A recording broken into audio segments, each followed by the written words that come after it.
with Phil stumbling drunkenly out of his bed, preparing in his head all the things he's wanted to be said. 90 minutes for Phil to fill with so much time to kill. He promised chill, but all he does instead is beg and shill. The stream's online and straight away begins to whine, but all is fine as long as chat's benign and doesn't step out of line. His content's immature for all to enjoy, like fresh manure, but I feel sure he ran straight to feel so insecure. The money earned from yesterday was withdrawn and long gone, as Phil's spending impulse is always set to stay on. His supports is also slow and stays so low and fails to grow. You never know, the show may turn into an easy bingo. Most things up across the board, we charge the war because the score can't be ignored. Just how much DSP makes us all feel so bored. To help us fight or sleep and try to keep alert to watch it creep, we play bingo while Phil will bitch on why his sheep are also cheap. While DSP is chasing green, we're seeing green across our screen as Phil's routine predictability rivals our soul machineers. Norton, burping, leaning, ban, it matters not if Andrew fanners chatters can't see if others make him feel less of a man. Takes a drink and starts his leg before launching into a bike, pretending there for bills when truth is there to buy a wrestling JPEG. Talks about his shitty life of clawless cat and fatty wife and all his strife while forgetting that tits are well and they were right. With drama he will react, but as an actor it's a fact as he rehearsed to be exact in how he felt he was attacked. Pre-stream's nearly over and a win is in sight, with little white despite Phil's delight that tits were not light. We'll say alright, it is okay, and now it's time for Phil to play, but first he'll say that tits will help from being off the other day, and with those words we win again. It's never if but always when the game is won, and thanks to that we made it to the very end.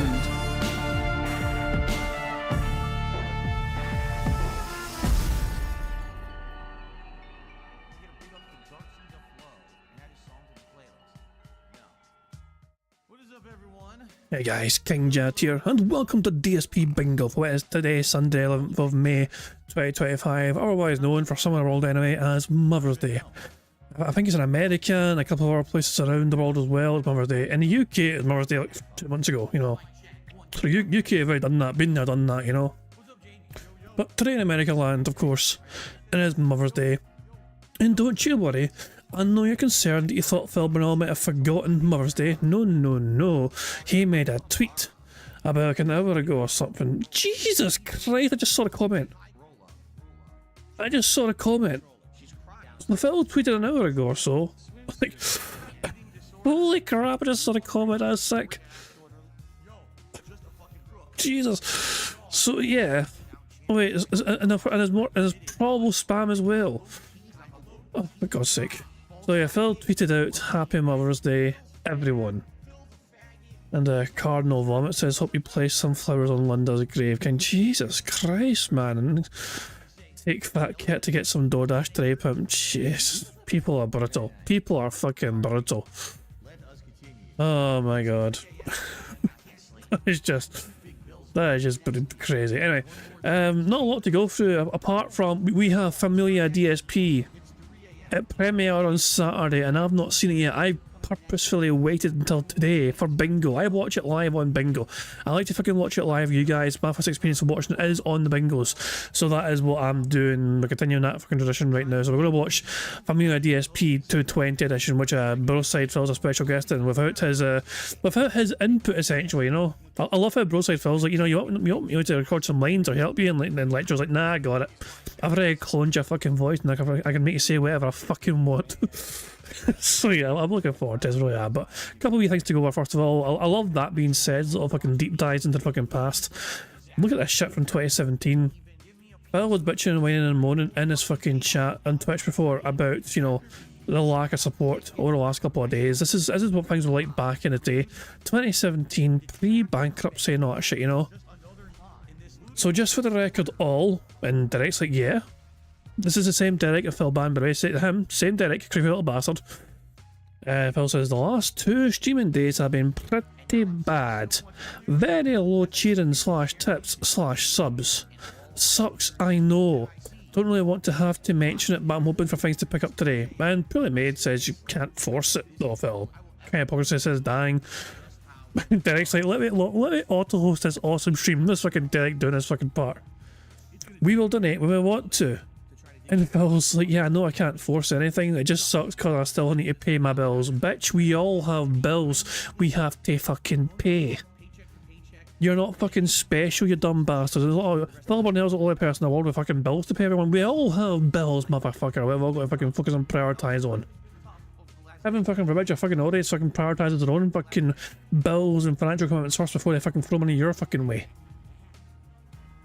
Unbelievable. Also, I like how Liana, I completely forgot about this, but Liana retweeted this article. So this Onion article, Leanna retweeted it 2 months before she left. Carpe Diem says man who spent previous day masturbating in darkened room. Leanna was a savage towards the end, you know. She fucking went full troll. And there's also a clip here, an old clip here from him playing like Mass Effect where, gee thanks, now I can pay my bills. A 35-year-old DSP after his parents gave him a monetary birthday present so he can pay his bills. Right now I'm going to be struggling to make ends meet. In fact, one of the few ways I may be able to pay my bills in April is because it's my birthday and my parents are giving me a birthday present. So my parents are like, happy birthday, Phil. I'm like, gee, thanks. Now I can pay my bills. It's not like I actually get to spend it on something nice for myself. That's kind of the situation I'm in right now. Personally, if somebody was fucking paying my bills for me with fucking money they gave me, I'd be a lot more fucking thankful. You know, personally. You know, shit, man. I get money? Wow, that means I don't have to worry about bills. Gee, no appreciation whatsoever. His parents give him fucking birthday money and Phil's like, great, now I can pay my bills. Like, you're lucky. And also, a big comment as well. And he actually, I love how there's a follow-up thing as well from his fucking forums. What I was trying to say in the video is, I am most definitely not going to be able to pay my bills in April without help. My parents are giving me a birthday present, so that helps. And Patreon money processes every month, so anything that's pledged now would make it to me in time. In addition, tips on Twitch go directly to me right now, and don't have that 2-month wait. So that's why I mentioned that if you want to help, either tipping me on Twitch or pledging to my March Patreon would help me immensely. Oh my god's sake, yeah, it's just the desperation, yeah. Phil was crazy about it back in the day. I mean, he's still a desperate guy now, obviously, with the fucking support and all that shit he wants to get, but it's just... Oh, it's awful. Anyway, Phil is not honestly he's awake because he tweeted that fucking thing out, you know, like an hour and a half ago or whatever. But as you can see, his YouTube chat, I mean, it's hard to keep tabs on his YouTube chat. This is how fast his YouTube chat is going right now. I know, it's crazy. It's like, you know, Powelson and then Ryan Wilson. Jesus Christ, man, that shit popping off. But yeah, Phil, I don't know where he is, not in the stream yet, because he's busy fucking, you know, maybe begging his fucking mother for fucking some money. Hey mother, I gave you a call Mother's Day, give it and pay me for this call. But anyway, I think it's time, guys. I think it's time. I've not seen this yet. I want to fucking see this. I've been waiting for fucking... Since it came out, I've been waiting to fucking watch it because I fucking wait. I always like to wait before fucking Bingo to watch it live for the very first time. Here is the latest episode of Lechero's Familia DSP series. This one's titled 220. I assume most of you have seen it. I've not, so I'm looking forward to this. Here we fucking go.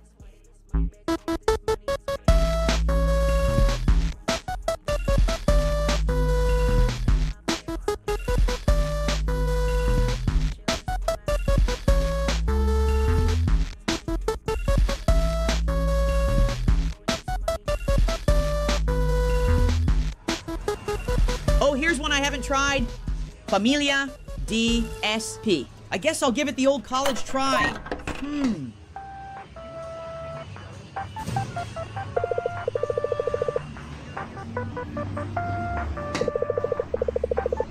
Okay. What's so strange?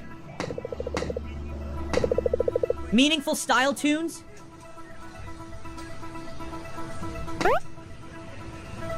What the? It's some sort of underground recording studio. What the hell is happening? Can I attack, please? What the fuck? A whole bunch of Pepes attacked me. Loser side Phil can't beat a game? Not surprised. Do you know what it's like to have all this money, Phil? We can play the arcade all day, every day. I'm trying to focus on the game. I don't care about money. I bet the poor guy just spent his last quarter. Nah, I just got bored. About to head home, actually. Whoa, buddy! Let's beat all these high scores. Let's do it. Sorry about that, brother Phil. We own the arcade today, so you can take your pale ass out of here. Catch the casino at the arcade on the next Familia DSP episode. Okay, I love how that's a lot of effort got into a fake advertisement. That is incredible. Do you suffer from shooting leg pain, restlessness, or cramps? Or a tingling sensation shooting from your toe to the top of your vertebrae? Get the Lexercise Pro. It will get that circulation and momentum for your muscles going. And Lexercise has some of the most advanced technology and allows you to leave midstream to go for a simulated style walk. Call the number below to pre-order 2 Lexercise Pros. Call 800-465-1729 to get your Lexercise Pro today.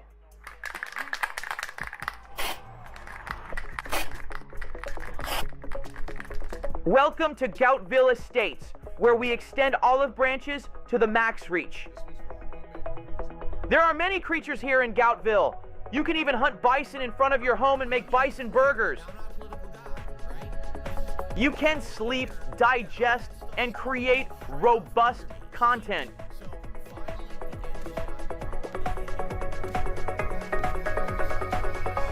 The kitchen is of course, the fucking DSP is wearing a fucking helicopter fucking tie.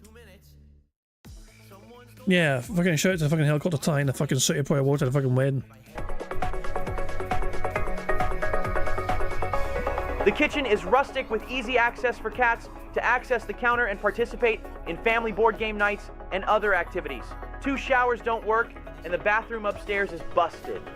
Also, 3 spacious bedrooms so you and your wife can occupy 2 and your wife's boyfriend can stay in the 3rd bedroom to do meaningful activities with your wife. Are you looking for total isolation from the world around you? Then get your ass to Gout Estates as soon as humanly possible.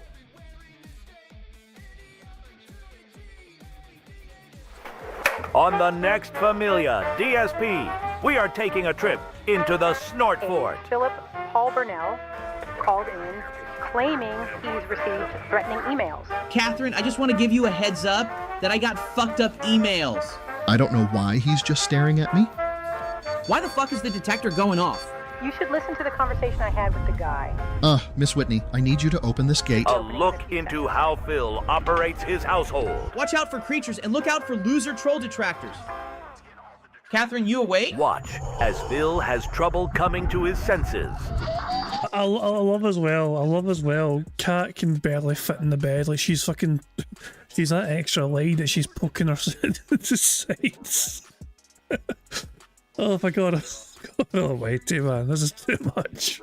Catherine, you awake? Watch as Phil has trouble coming to his senses. Holy shit, duty is here. Phil, what the hell is going on? Shit, I dozed off for a second. Are you a Vega in disguise? What in the... Catch an all-new Familia DSP this Saturday at 8:30 a.m. Pacific Style Time.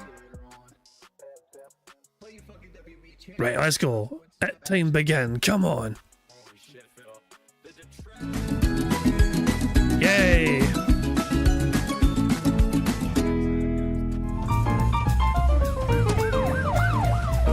We have a code 220.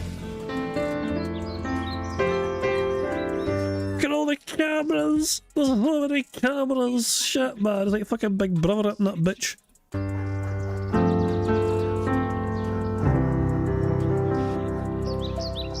And yeah, Sclerotic, shout out to Sclerotic.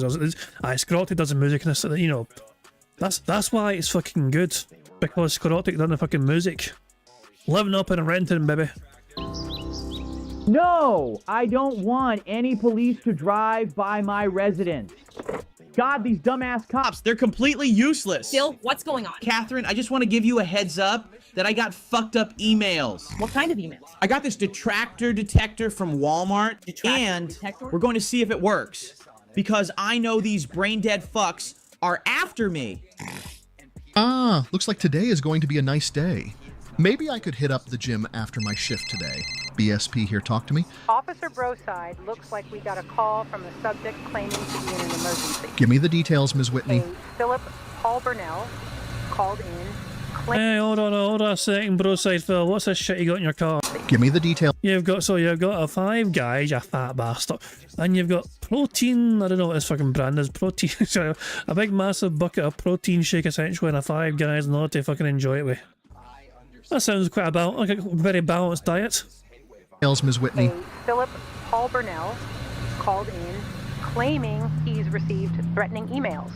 He said he wanted no police to drive by his residence. That's strange. He's claiming to be a victim, correct? He's claiming to be a victim of online harassment. I say we drive by his residence. Send a patrol right now to scope out the perimeter of the home. I'll be there shortly. Copy on the road there, 437. Detective Chris Edwards. Hang on. I'm sure I recognise that. Is this something like the log cow, wiki log cow thing or whatever? Like, I know I've seen this thing before. Hold on, give me a second. I want to know its source of this. Hold on. Alright, there's designs. Let's see. Where have I seen that before? Where have I fucking seen this kind of thing before? Hold on.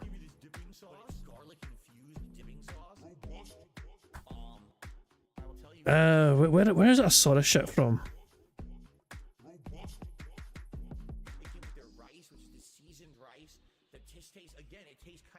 Well, I'm trying to find this fucking website. Is it fandom? Is it a fandom website or something? See, I thought it was a fandom website at first, which is like this thing, but it doesn't quite match up. You know, the same kind of picture. You know what I mean? But I mean, it may be the same fucking thing, just a different kind of layout or whatever. No, but I think I've seen that before. I've seen it before. It's a Kiwi Farms. So Kiwi from the farms itself. It's I don't know. But anyway. I thought I'd seen that sort of shit before. Fandom. Anyway, let's crack on, mate. Detective Chris Edwards, do you have a visual on the subject's home? His house is over this fence. Leads to a dead end.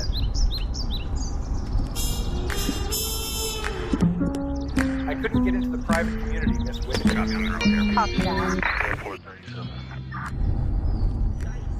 Miss Whitney, I need you to open this gate. Should be opening in a few seconds. By the way, Miss Whitney, did you see that this guy makes $120,000 to $150,000 a year sitting on his ass playing video games? That's crazy. Clearly, I'm in the wrong line of business. Clearly you are, Miss Whitney. You should listen to the conversation I had with the guy.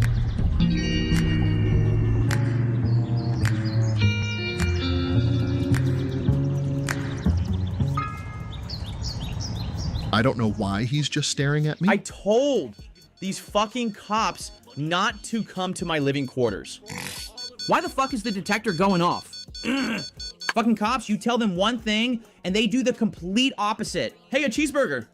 Officer BSP, you'll need to stay overnight just to make sure everything is kosher. Hold the fuck on. Hey. Sorry, I want to see that again.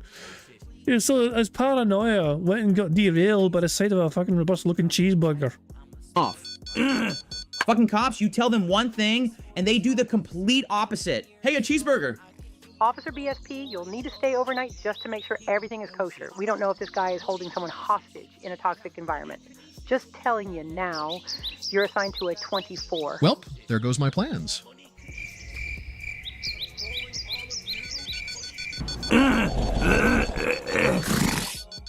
Cat? What the hell? This is going crazy. Let me go check.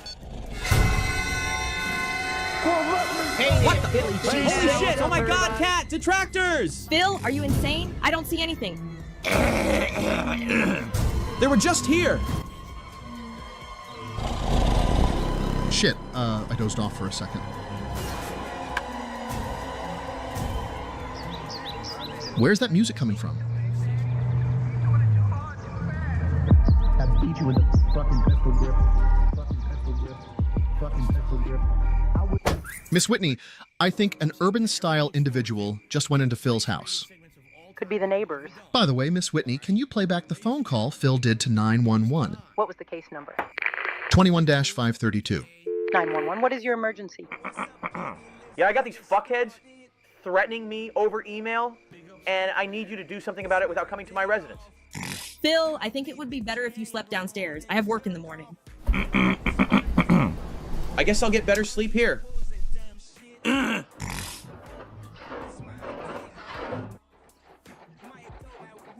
Oh my god!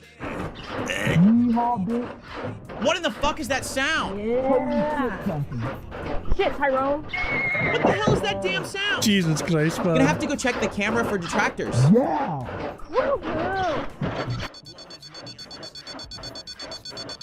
God, this thing is getting annoying. Oh no! They're in front of the house! Cats! The detractors, they're outside! Phil, can you knock? Oh, sorry, Cat. Come on and Phil. Catherine, I saw Duty and that Caucasian man with an afro. Phil, I think you've gone completely insane. You're seeing things that aren't real. Yeah. Phil, crazy motherfucker. They'll prove you all wrong, you'll all see! By the way, you guys aren't ordering DoorDash behind my back, are you? No. I would never. Because if you did, I'd be seriously hurt. Big Mac large combo and 2 ice cream cones, please. Shut the fuck up! Shut the fuck up! Shut the fuck up! Oh my god, he managed to include that. Oh no, hold on. That literally happened less than a week ago, that fucking sound. That was his crash out from the fucking marathon. He was editing this up to the last fucking second to include that sort of shit. At the end, oh my god. The dedication from Lecturer, man, a dedication. To include that in like fucking last second, just to fucking add a wee bit extra fucking shine and polish shit, man. Big ups. Shut the fuck up! Shut the fuck up! Shut the fuck up! It had to be done. Then people wonder why I don't shop at Walmart. Phil, you need to clean Jasper's litter box. Got a rendezvous in my office. What the fuck are the cops still doing here? Do you have any significant updates on the Burnells? I mean, there's a lot. Oh, we have detectable movement. Mrs. Burnell is walking outside with a full litter box. Let's wrap this up. Go ahead and drive by it once more. Copy that, sweetheart. Hi. You are currently being recorded. You are currently being recorded. Hello. Good morning, miss. Oh, hi, good morning. Why don't you just throw the dirty litter away and keep the litter box? My husband says it's easier to just get a new one at PetSmart every 2 weeks. So we just throw it and take it later to the weekly dump trip. Sounds like a big waste of money. That's what that sounds like. Look at them chopping it up out there. Well, better get back to the kitchen for breakfast. Where were you, Catherine? Oh, I was just taking out the litter box. No, I saw you talking to that muscular officer-style individual. He just told me it was a waste. I swear, if you were flirting with him, I'm doing a Stellar Blade playthrough tomorrow. Phil, it wasn't like Jimmy that. Jean's breakfast burritos. Part of your delicious style breakfast. Philip, are you okay? Oh my god!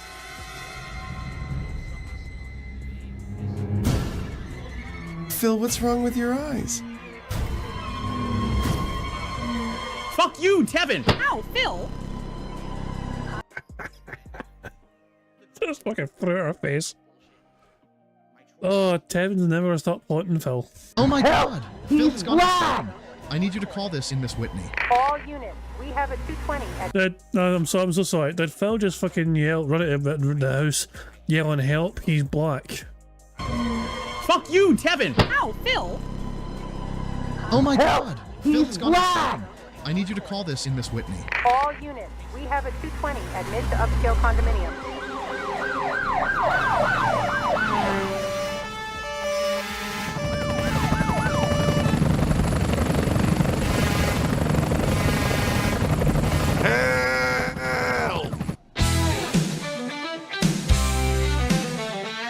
Oh, Jesus Christ, man. Man and his house cat, as well as Jasper. That was too damn good. They eat, drink, stream, and I guess just go eat again all day, and sometimes they go run errands. 6 days a week, hashtag full time, he sits up in his room. The 2 cats are left all alone. I Shout to that being said. call Tyrone, living it up in Renton. Then the Kino guy to the close. Living it up in Renton. Living it up in Renton. Let's share those familiar DSP. Let's share those familiar DSP. Let's share those familiar DSP. Living it up in Renton. Never going out. Living it up. Never going late. Living it up in Renton, but always pulling whole gas. Strap in, LARPers. It's resurgence time.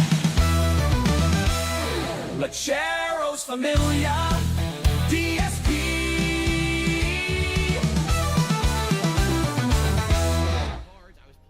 Yeah, fucking good. That was worth the wait. That was well worth the wait. Jesus Christ.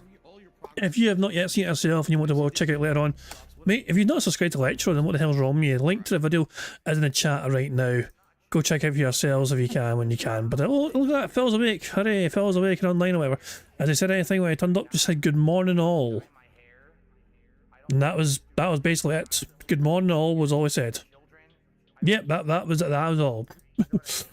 There we fucking go. Let's refresh the Kick ban page and see what's the latest fresh amount of bans he's had today. Here we go. Here's the latest ones for today.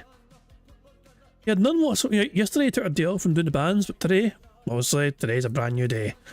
Dunce Filter Platinum Pro Cut was banned by DSP Gaming Real. No refund, no toilet fix real. YouTube millionaire, no 401k. Real organic tips not. Catherine divorced Phil. Chase 14-year-old somehow real. They call me Triple P real. Cat's boyfriend real. And DSP... what? I don't know. This is French?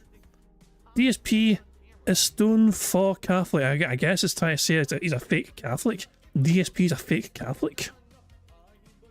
I imagine that's how it translates to. But all those names were banned by Phil Burnell as he turned up to his stream today. So isn't that some wholesome, meaningful fucking time spent just banning a whole bunch of people on his content? Oh, and of course we've got a beg tweet as well. Is it a brand new thing Phil's... well, I say brand new thing, it's an old thing that Phil's brought back recently, but every single stream has to have a tweet going with it to try and fucking beg people to kind of turn up and, support. Apparently it's got a chill podcast. He's going to talk about how awesome Friday night was and his exciting plans for his upcoming week. Phil was happy playing... So basically, I mean, if you're curious to see, to know what happened on Friday, I mean, I can just show you guys, obviously, what I mean? We've got Raw Phil handy here, so I can show you what happened on Friday. Phil was given a lot of money, primarily from one person, for him playing American Truck Sim. So, yeah. As you can see here... Okay with that, because again, I really want to finish this. Shut up, Phil. Put you on mute. I'm think, so what was the top two we got again? I'm sure there was some wailing that happened. Hold on. Yeah, somebody came by and said to fucking stream. I just want to have fun, man. I really just want to fucking have fun. That's it. That's all I want. So what was it beforehand? So he went from... No, what was it beforehand though? Wasn't it like before something smaller? It was something smaller than that before. That was it. It was only $100 and he was concerned and he was worried and it's nearly time to clock out. And lo and behold, somebody came by at the very end and I think they dropped a big massive member bomb. You know? Also, Phil promised his audience that he would drive blindfolded and he didn't do it, and they said fucking do it next time instead. But essentially Phil ended the stream on $157, so he was a very happy chappy indeed. So yeah. I don't know, so it looks like Truck Simulator is going to stay in the rotation for now.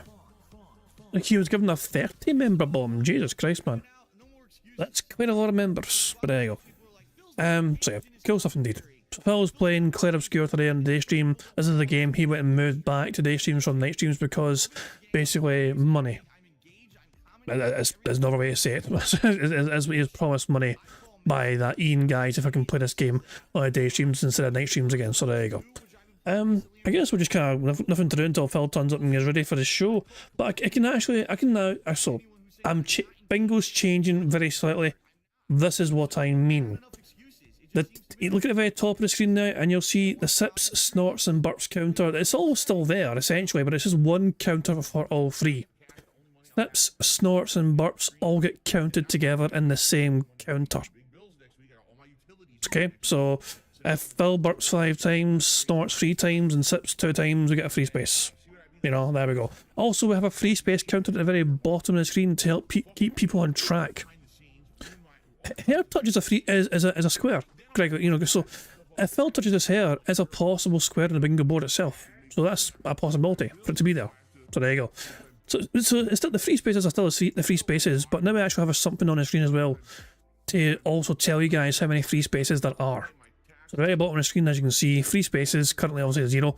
If we ever have a bingo where we start off the day with multiple free spaces, whatever, you know, for example, at Broadside Phil's, his stream gets 100 likes or whatever, you know what I mean, he gets a free space, then we can just all say if I can press a button, and we'd start off with free space. So basically, as we're playing bingo, people can just look at the screen and see how many free spaces we've unlocked so far. So simple as that. So there we go. Small little change, but I thought it was a good, wee quality of life upgrade and all that shit. And yeah, the Jade free space is there as well. You know what I mean? So yeah, that's still a thing as well. Jade, if Phil says hi to Jade and Jade shows up, not shit, we get a free space for that as well, of course. So there we go. But yeah, there we go. Other than that, though, it's still kind of business as usual. Essentially, I just kind of cleaned up just a little bit. You know what I mean? So the top of the screen tells you everything you need to know. Essentially, 10 sips, snorts, burps is a free space. 6 minutes and 40 seconds is a free space as well, and a big counter. And then you got a free space counter at the very bottom of the screen as well. So there we go. Excellent stuff indeed. Yeah, man. I didn't think Phil would be this late. You know, but then again, he's freaking very tardy lately.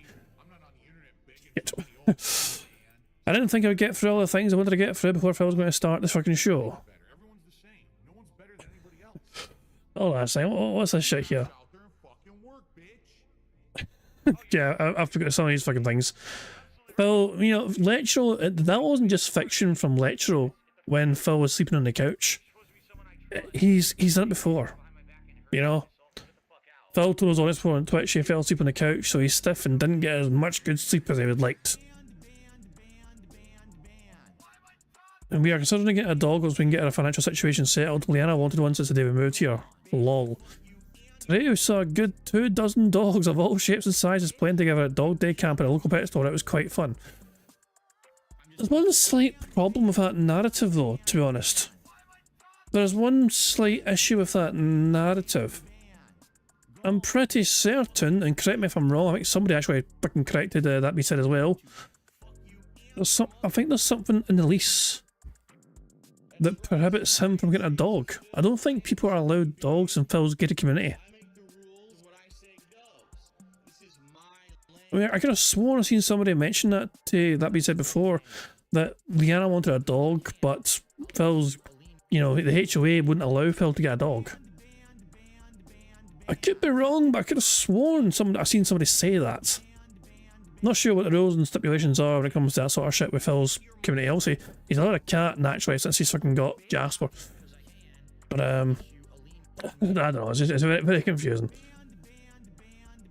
He wrote something about the schedule at 11:26 mark. What, oh, fuck me, hold on. What did he say? What did he say?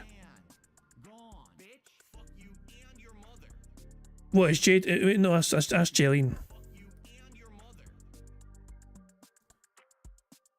I don't know. So Phil is still not. Well, he's still taking forever to fucking start the fucking show. Hopefully, as I said, hopefully. I mean, I'm looking forward to just a fucking. I want Phil to get back to normal. I can't explain it. The last couple of streams that we've had on Bingo, Phil has not been his usual self. You know? And it's hard to kind of put my finger on it. Some people thought he was just reacting to him going viral for all the wrong reasons. You know, his freak out was fucking went viral.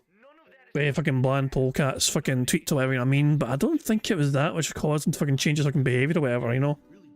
Ever since the marathon happened, and afterwards, then he's fucking different. It's like he doesn't have the heart anymore, or the determination just to fucking try and beg as much as usual. It's bizarre.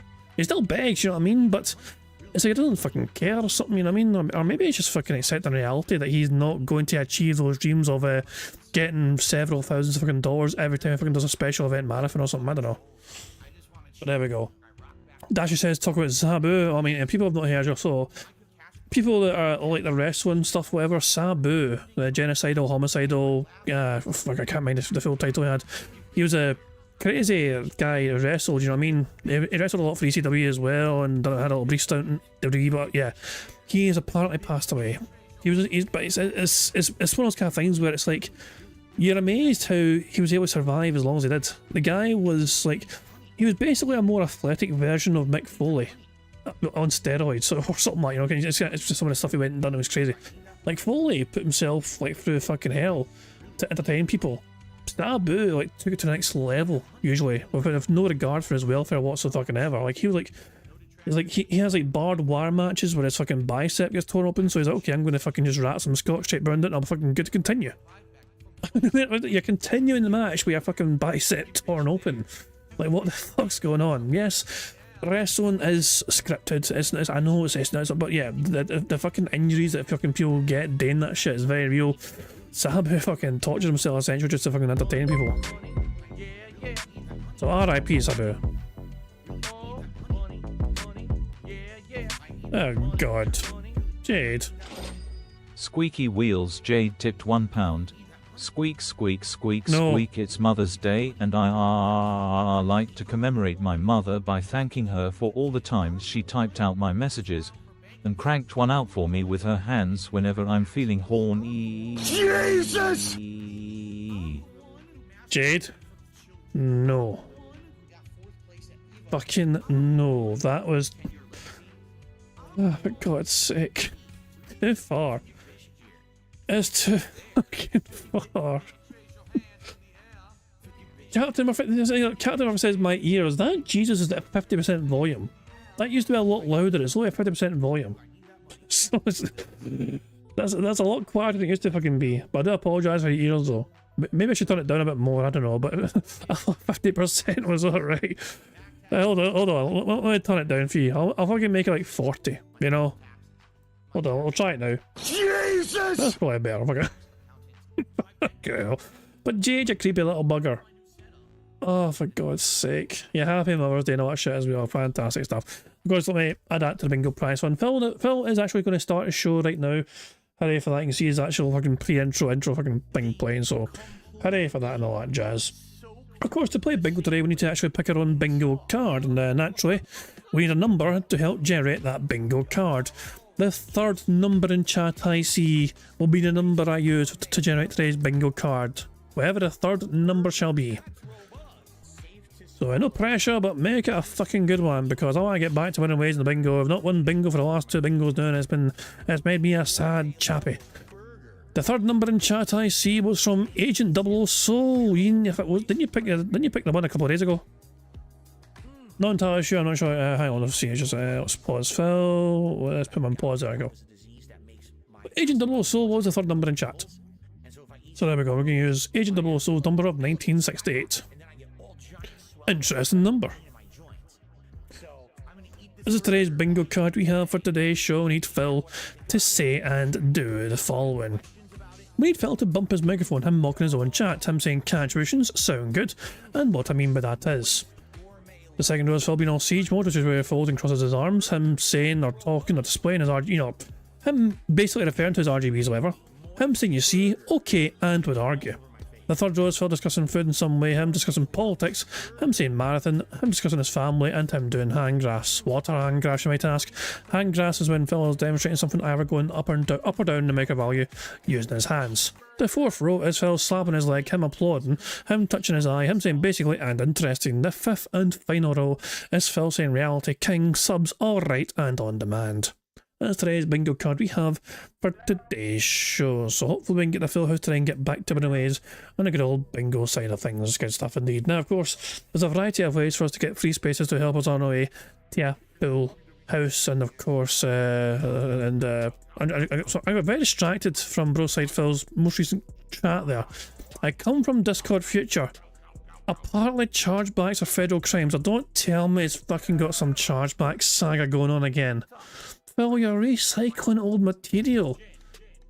Plus, it's not up to you to fucking decide whether the fucking chargebacks are fucking legitimate or not. That is up to the fucking the processor of the fucking thing in the first place. That's PayPal. That is literally for PayPal to determine whether they're fucking fraudulent or not in nature.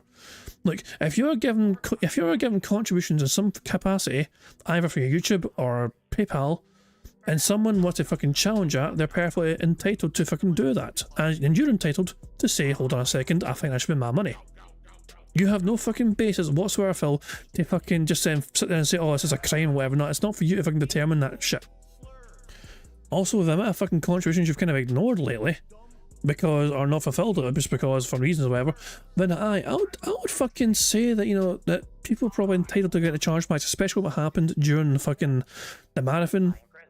Was it the marathon or was it a day later? Remember he got gifted, you know, a whole bunch of subs, and he didn't trust the source, so he asked the guy to sub chat him, and he still didn't trust him after that. It was the most bizarre fucking thing. So hopefully a chargeback went to that fucking guy, making sure he got his fucking money back. But there you fucking go. It's very confusing. But anyway, it looks like we're in for some fucking chargeback fucking saga day for that. That means the big will be off to chart. So Phil, you need to give Phil more money so he can afford to fucking cover his fucking chargebacks, because now his PayPal been in the fucking red. Fantastic stuff. But yeah, anyway, there's a variety of ways we can get free spaces to help us on our way to a full house. For example, if Phil sips, snorts or burps 10 times before he starts recording for his shitey content in his gameplay, that gives us a free space. But every 6 minutes and 40 seconds that Phil begs, that too will give us a free space. If we get 5 new or rejoining members to the bingo streams, that also gives us a free space. And finally, in my opinion, the best way for us to get free spaces on his bingo board, if we get 50 likes on his bingo stream before we finish playing bingo, that gives us a free space. If we get 75 likes on the bingo stream before we finish playing bingo, that gives us 2 free spaces. And of course, if we get 100 likes on this bingo stream before I finish playing bingo, not only do we get 3 free spaces, but you guys also then get to enjoy the Bubbles animation made by the supremely talented Pixar Animations to celebrate the 100 likes on stream. And of course, if Jade turns up and Phil says hi to Jade, we also get a free space for that, and Jade, you get to hear a wee funny message as well. So those are all the ways that Phil, we can get free spaces on today's bingo card. You guys are in control of some of the ways you can get free spaces, but the rest of the ways are controlled by Phil and his bizarre body functions, as well as him begging like the little bitch that he is. And speaking of Phil, I'm going to let him fucking explain the whole marble stuff. Well, hello everyone, Phil Burnell here, letting you know about King Jad's Bingo and Marbles gameplay on YouTube. Now, you need to leave a post in the community tab to enter, and that's it.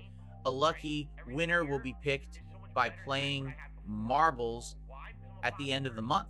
It is just that easy, any mouth-drooling idiot can do it. Thanks, Phil. Yeah, cross-eyed, bug-eyed piece of shit for explaining that for everyone, of course. You've got to make sure that you have your own fucking marble locked in. The more marbles we have as soon as possible, the better. Because obviously, every Friday, you know, as I said, the bingo prize fund is made up of a variety of different things.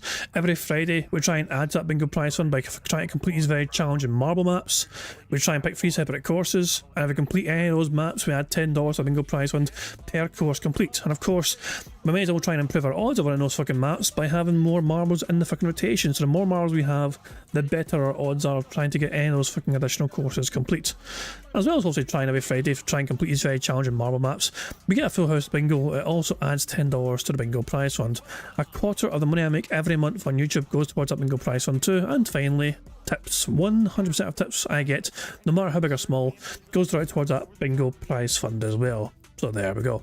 Now, hopefully come the end of the month, we've got a nice robust sized bingo prize fund for one of you guys to hopefully win half of, but of course we need to wait until the end of the month to see when that'll be, and we'll see who's celebrating come month's end. And I think I've covered all the bases. The only thing left for me to do is just to press the random Scottish soundboard button to send us off into battle once more. Hello there. And on that note, at time bingo. Good luck everybody. Here we fucking go.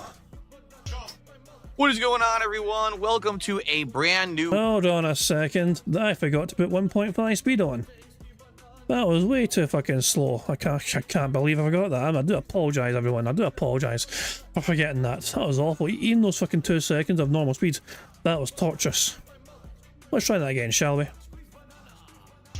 What is going on, everyone? Welcome to a brand new week of streams here on DSP Gaming. And on today's return show, we got to talk about how successful Friday was and how this may affect the future schedule. But in addition, we have got an action-packed week full of new release content balanced with continuing successful playthroughs. I'm obviously very excited for this. And so today we will talk about the week that's coming. Plus, of course, we've got rewards for goals being hit right around the corner. We have to start talking about the next one. And I've got an idea for the next big milestone at 100 goals hit. All of this and more on today's very exciting week-beginning episode of the Level 1 Podcast. Who fucking cares? Also, he's calling it a milestone, not a marathon. I feel like he's trying to sabotage bingo. And so, an epic new week of streams begins here on DSP Gaming. How are you all? I hope you're doing well. I'm obviously DSP. It's Sunday, May 11th, 2025. I'm in a good mood. I'm pumped. First off, happy Mother's Day. To anyone out there who is a mom, congratulations. Thanks for what you do, and I hope you have a great day. If you have a mom who's still around, be sure to say hello to her today. If you haven't already, I actually called my mom yesterday and had a really nice, long discussion with her on my day off. So no Mother's Day stuff for me today. I already kind of had it yesterday. But be sure to say hello to your mom today. She will appreciate it. All right? If not, hey, if you could spend time with your mom in real life, go ahead and do that. So, welcome to a 6-day streaming week. And it is a very exciting streaming week, everybody. It is. New stuff, double new games, 2, not 1, but 2 new games. I'm excited for both of these new games. I hope they both pan out to be successes when it comes to not only the games themselves, but also the content that I will make with them. You never know these days. You know, you really don't. You never know if a game's going to turn out to be a success or not. I guess we'll see as we move forward over the course of the week. You know, one is a question mark, simply because, as you know, Doom has been ups and downs for me. I like classic Doom. I think classic Doom is great. Okay, it's a staple. It created an entire style and genre of gameplay and made it mainstream back in the day in the 90s, right? Doom 2016 sought to redo that, re-bring it to the mainstream, back to modernization. It was a cool combination of new gameplay aspects, but kind of also having homage to the old stuff. But then the last Doom game, Doom Eternal, I feel went off the deep end. It took the lore of Doom and turned it into some kind of like sugar rush-fueled fan fiction written by like some 13-year-old who was trying to, like, you know, make their own personal comic book story out of it or something. I don't know. Plus, the gameplay ended up becoming more about this weird kind of first deal damage, then get armor pieces, then get health, then build up your adrenaline, then get ammo, then get this again, then get that. And it's just this weird circle and cycle, and I just didn't understand it. It was very confusing to me. Personally, I didn't hate the game, but I really didn't like it compared to Doom 2016. The reports are that Doom the Dark Ages. Your report, so Phil, you're all of a sudden you're fucking listening to what the fucking gaming media journalists have to say. Since when does Phil Burnell put any stock or faith whatsoever in what the gaming journalists say about fucking video games? He has cried and bitched and whined and moaned time and time again over the last fucking several years about how he can't fucking trust what the fucking gaming media journalists fucking say about fucking certain games. He's told his fucking audience time and time again to stop fucking listening to them and only listen to him about his takes on the fucking games. Because you can't trust him, apparently. Really didn't like it compared to Doom 2016. The reports are that Doom the Dark Ages supposedly is somewhere in the middle. It's not 100% constant adrenaline-fueled action like Eternal was, but it also isn't 100% more narrative-based or horror style. It's kind of somewhere in the middle. So I don't know if I'm going to like it or not. Someone actually told me the other day, yeah, are you aware that there's parrying in the game? You can parry colored projectiles, and I was like, you know, it may be a different story this time around because instead of playing it on gamepad, I'm playing it on keyboard and mouse on my gaming PC. So that's the first time in a long time I'm actually playing an FPS on the setup for an FPS, right? So maybe that'll add or accentuate the situation. I don't know. But I am excited for that. And then later on in the week, at the end of the week, we've got the launch of Capcom Fighting Collection 2. Capcom Fighting Collection 1 was great for, like, you know, a month or two, and then all the attention fell off because it wasn't cross-platform, it didn't have proper, like lobbies and matchmaking. So I feel like Capcom Fighting Collection 2 will be more of the same. This will reinvigorate classic fighting games for a month or two, and then no one will care about it ever again, right? So I guess we'll see how this week goes. But the good news is, even if both games aren't so good, which I hope that's not the case, I do hope they're both good, we'll still have great content because of the other existing playthroughs that we're doing. Notably today, we're continuing on with Clair Obscur Expedition 33, which has been an absolutely great game so far. We just finished Act 1 and are heading into Act 2. And I'm very excited to see how that goes, all right? Act 2 hopefully is better. Some people are saying, yeah, the story actually gets better in Clair Obscur the further in you get, and you're essentially getting out of the intro. Like, wow. So the game is basically got like a 17-hour intro, right? Pretty crazy to think about. So, I'm excited for that. Obviously, I really liked Blueprints, and there will be some more of that this week as now we're heading into kind of the post-game mysteries. And we kind of got a hidden gem because coming off of last week's marathon, we actually had a new game that we tried out called American Truck Simulator, and I said, hey, we'll try it as a late-night chill stream on Friday, and it worked. Like, it was very fun. We were very interactive. We had great conversations. And it was kind of fun to drive the truck around. The thing is, I'm only in, like, the intro of the game. I guess what happens is you can buy your own truck and start your own trucking business, and then it becomes kind of a driving sim, but also, like, a business sim, which, you know, is cool. So that's good, too. So we've got a lot of stuff this week. But the question is, in what order to play stuff, how much to play stuff? Because here's the thing. It's very hard to tell and judge when you don't know if the new games are going to be good or not, right? If Doom is great, then obviously I want to play a lot of Doom this week. But if Doom is kind of mid or not so good, then I probably don't want to play it as much. And I got to determine, well, how much am I going to play this game during the course of the week? I don't really know, right? What about the Capcom Fighting Collection? If it ends up being great with great matchmaking and you know, everyone's playing, it's exciting, then I'll play a lot of it. But if it ends up kind of being laggy and not very good, then you don't want to play as much, right? So that's the thing. It's tough to judge these days. I really wish I could say, oh yeah, I know this game's going to be a smash hit and we're all going to love it and I can't wait to play the crap out of it. But it could go the other way too. The good news is because we have so much else going on, it's not a huge deal if one or both of these games ends up being not so good. Now, FYI, there are a couple more new games coming out this month. We've got, in about a little over a week's time, the Onimusha 2 remake. HD upgrade, you know, similar to how we just played Onimusha 1 a couple months ago. So this is the port of Onimusha 2 now for modern PCs and consoles. So I'm excited for that. That's May 23rd. And at the end of the month, we got Elden Ring Night Ring. All right, so we do have multiple good releases coming out in the month of May that I'm excited for. Keep in mind, oh my lord, that first week of June is insane.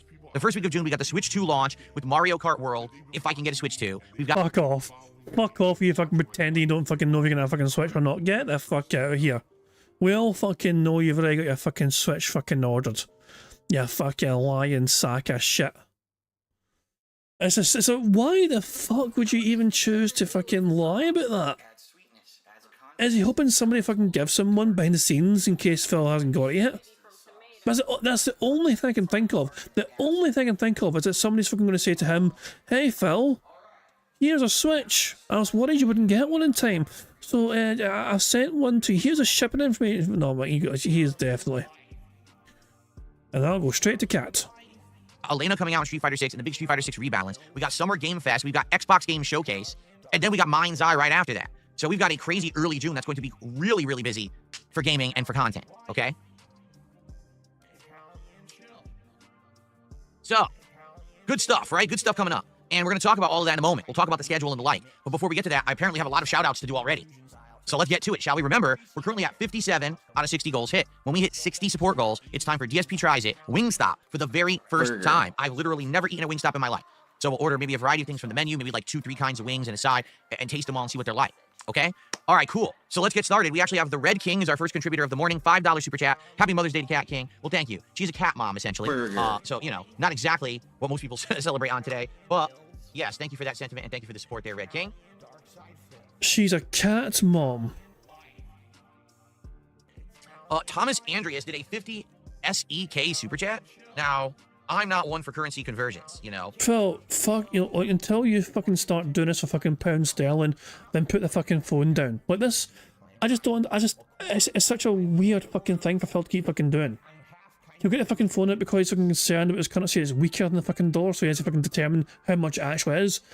But he'll get a £5 super chat, and he'll count it as $5 rather than fucking $6 or $7 it actually is.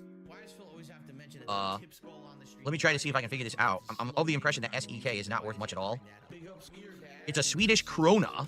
What a fucking ungrateful bastard. Well, somebody gave me money from Sweden. I bet they're fucking poor. Okay. And so 50 would be, oh, it's $5.15. Thank you. Never mind. I was thinking a different one. There must be a different one that's worth way less than that, actually. Because this actually is our biggest super chat of the day. So this is from Thomas. I've never heard of a krona before, actually. Huh. All right, $5.15. Thank you, Thomas. Who fucking Thomas cares? says, first time here. I hope that everyone is having a great day. Thank you, Thomas, for your support. Welcome. We're gonna have a chill time here on the show today. We're gonna have a lot of interaction today because once we get through the schedule and talking about Friday and you know, upcoming reward tiers and things like that, I'm gonna have a big Q&A segment. So you know, be prepared for that. And then we're gonna have some more Claire Obscure, which I can't wait for after the podcast. So good stuff coming. Thank you so much. All right. It means crowns, so Swedish crowns. Huh. Okay. Interesting. Swedish crowns. They're called. All right. Let's see here. I received, holy macaroni, ladies and gentlemen, a $100 tip. Yes, right off the bat today. So, apparently, so I was looking at Raw Phil's chat when this happened. Apparently, this is worded in the very same sort of way that Phil speaks. So, we'll see for ourselves exactly what it is. Oh, God. Chinese cat tipped £1. Me no want to be cat mom, me want to eat pussy for lunch. Jesus! I'm not gonna touch that with a fucking 20-foot fucking pole. Thank you very much, Chinese cat, for that contribution. Jesus Christ, man. Oh, goodness me. It goes towards a bingo prize once, so it's all good. So there we go. Okay. Now, so Phil's got $100 anonymous tip here. Does this sound like Phil wrote it? Let's see the message. I just received a ginormous contribution. Allow me to play the animation and then we'll take a look at it. Here it is. I haven't played the $100 tip animation in a while. That's a beg. That's a beg right there as well. I'm saying that's a fucking beg. I haven't played it in a while. Hint, hint, motherfuckers. I want to play this thing more often. Here it is. I haven't played the $100 tip animation in a while. Who Thank you for fucking the support cares? today. Thank you for the support. Oh, yeah. I mean, now we're almost to the goal. Holy moly, right? $100. So, I'm just going to read it word for word. Watching your GTA playthroughs. Also, I love Deadly Premonition, the first one. Thank you. You're welcome. Yeah, so you're watching some of the good throwback stuff from over the years. A lot of the times people say, well, if I was just to start watching DSP, what should I watch, right? Well, here's the thing. If you I think that's a bit sus. That you all know why I think it's a bit sus. It's worded in the way that most of those these massive random anonymous tips always seem to kind of have the same sort of theme to it. They'll fucking talk briefly about a fucking very obscure game he played from way back in the fucking day. You know? And then I'll fucking pretend to be a fucking fan or something. I mean, I don't know. I assume so. I mean, why does Phil never freak out about emails he doesn't recognise from tips? He freaks out at fucking usernames on YouTube that are fucking a day old. He's very quick to fucking audit the fucking massive contributions on YouTube side. But tips... I don't know, it's weird that Phil doesn't audit the tips as much anymore. understand that a lot of my older playthroughs are not meant to be like, oh, I'm trying my absolute hardest and I'm playing in the ideal situations and things like that. Definitely the original GTA trilogy. I played these during, I called it like the summer of GTA, right? I think it was like 2012, I want to say. And Who fucking cares? during that summer, okay, basically, I wanted to do something fun because I used to do these summertime projects and summertime like marathons. And I had done a summer of Batman because there was a Batman movie that had come out one year and a summer of like Spider-Man. So I wanted to do something different. And people had always said, hey, you never played GTA before, right? And I said, well, the only GTA I've ever played was GTA 4, but I never did a playthrough of it. So they said, why don't you play the classic GTAs? The thing is, back then, they weren't really digitally available on anything, so I ended up playing... Fuck off. Thank you there to XGS for the 13-month bingo Barry Mercer message saying Linda should have swallowed. Oh, Jesus Christ. Happy Mother's Day. You should have fucking swallowed or fucking not fucking had your legs fucking split out that wide. Oh, balls. Yeah, I mean, the world could have been a very different fucking place had Linda not just fucking, you know, taking it that night, you know, from Dave. It's a shame she didn't have a headache that night, yeah. Playthrough of it. So they said, why don't you play the classic GTAs? The thing is, back then, they weren't really digitally available on anything, so I ended up playing them on original PS2 via, like, component cables or composite cables, whatever they were, hooked into my HD TV, which caused monstrous amounts of input lag, and the games were just really difficult to play. So I played all three of them, back to back to back, over the course of that summer. And those were by far some of the most watched and hilariously viewed playthroughs. Like, everyone thought they were absolute home runs. Because here's a guy who's never played these games before, playing these games that everyone knows and loves, sucking ass at them, failing miserably, swearing like a sailor at his failure. Yeah, it was pretty entertaining. I'm really glad you're enjoying those. You know, there's various playthroughs of them over the years that I've done. There's the originals, there's the HD remakes. You know, I've done them all multiple times now, but those classics, man, they will stand the test of time, I'm sure, for entertainment value anyway, certainly not for quality of gameplay. As for Deadly Premonition, yeah, the first time I ever played it, that was like a remake or remaster for PS3. And I really didn't know what the heck I was getting into. What a game.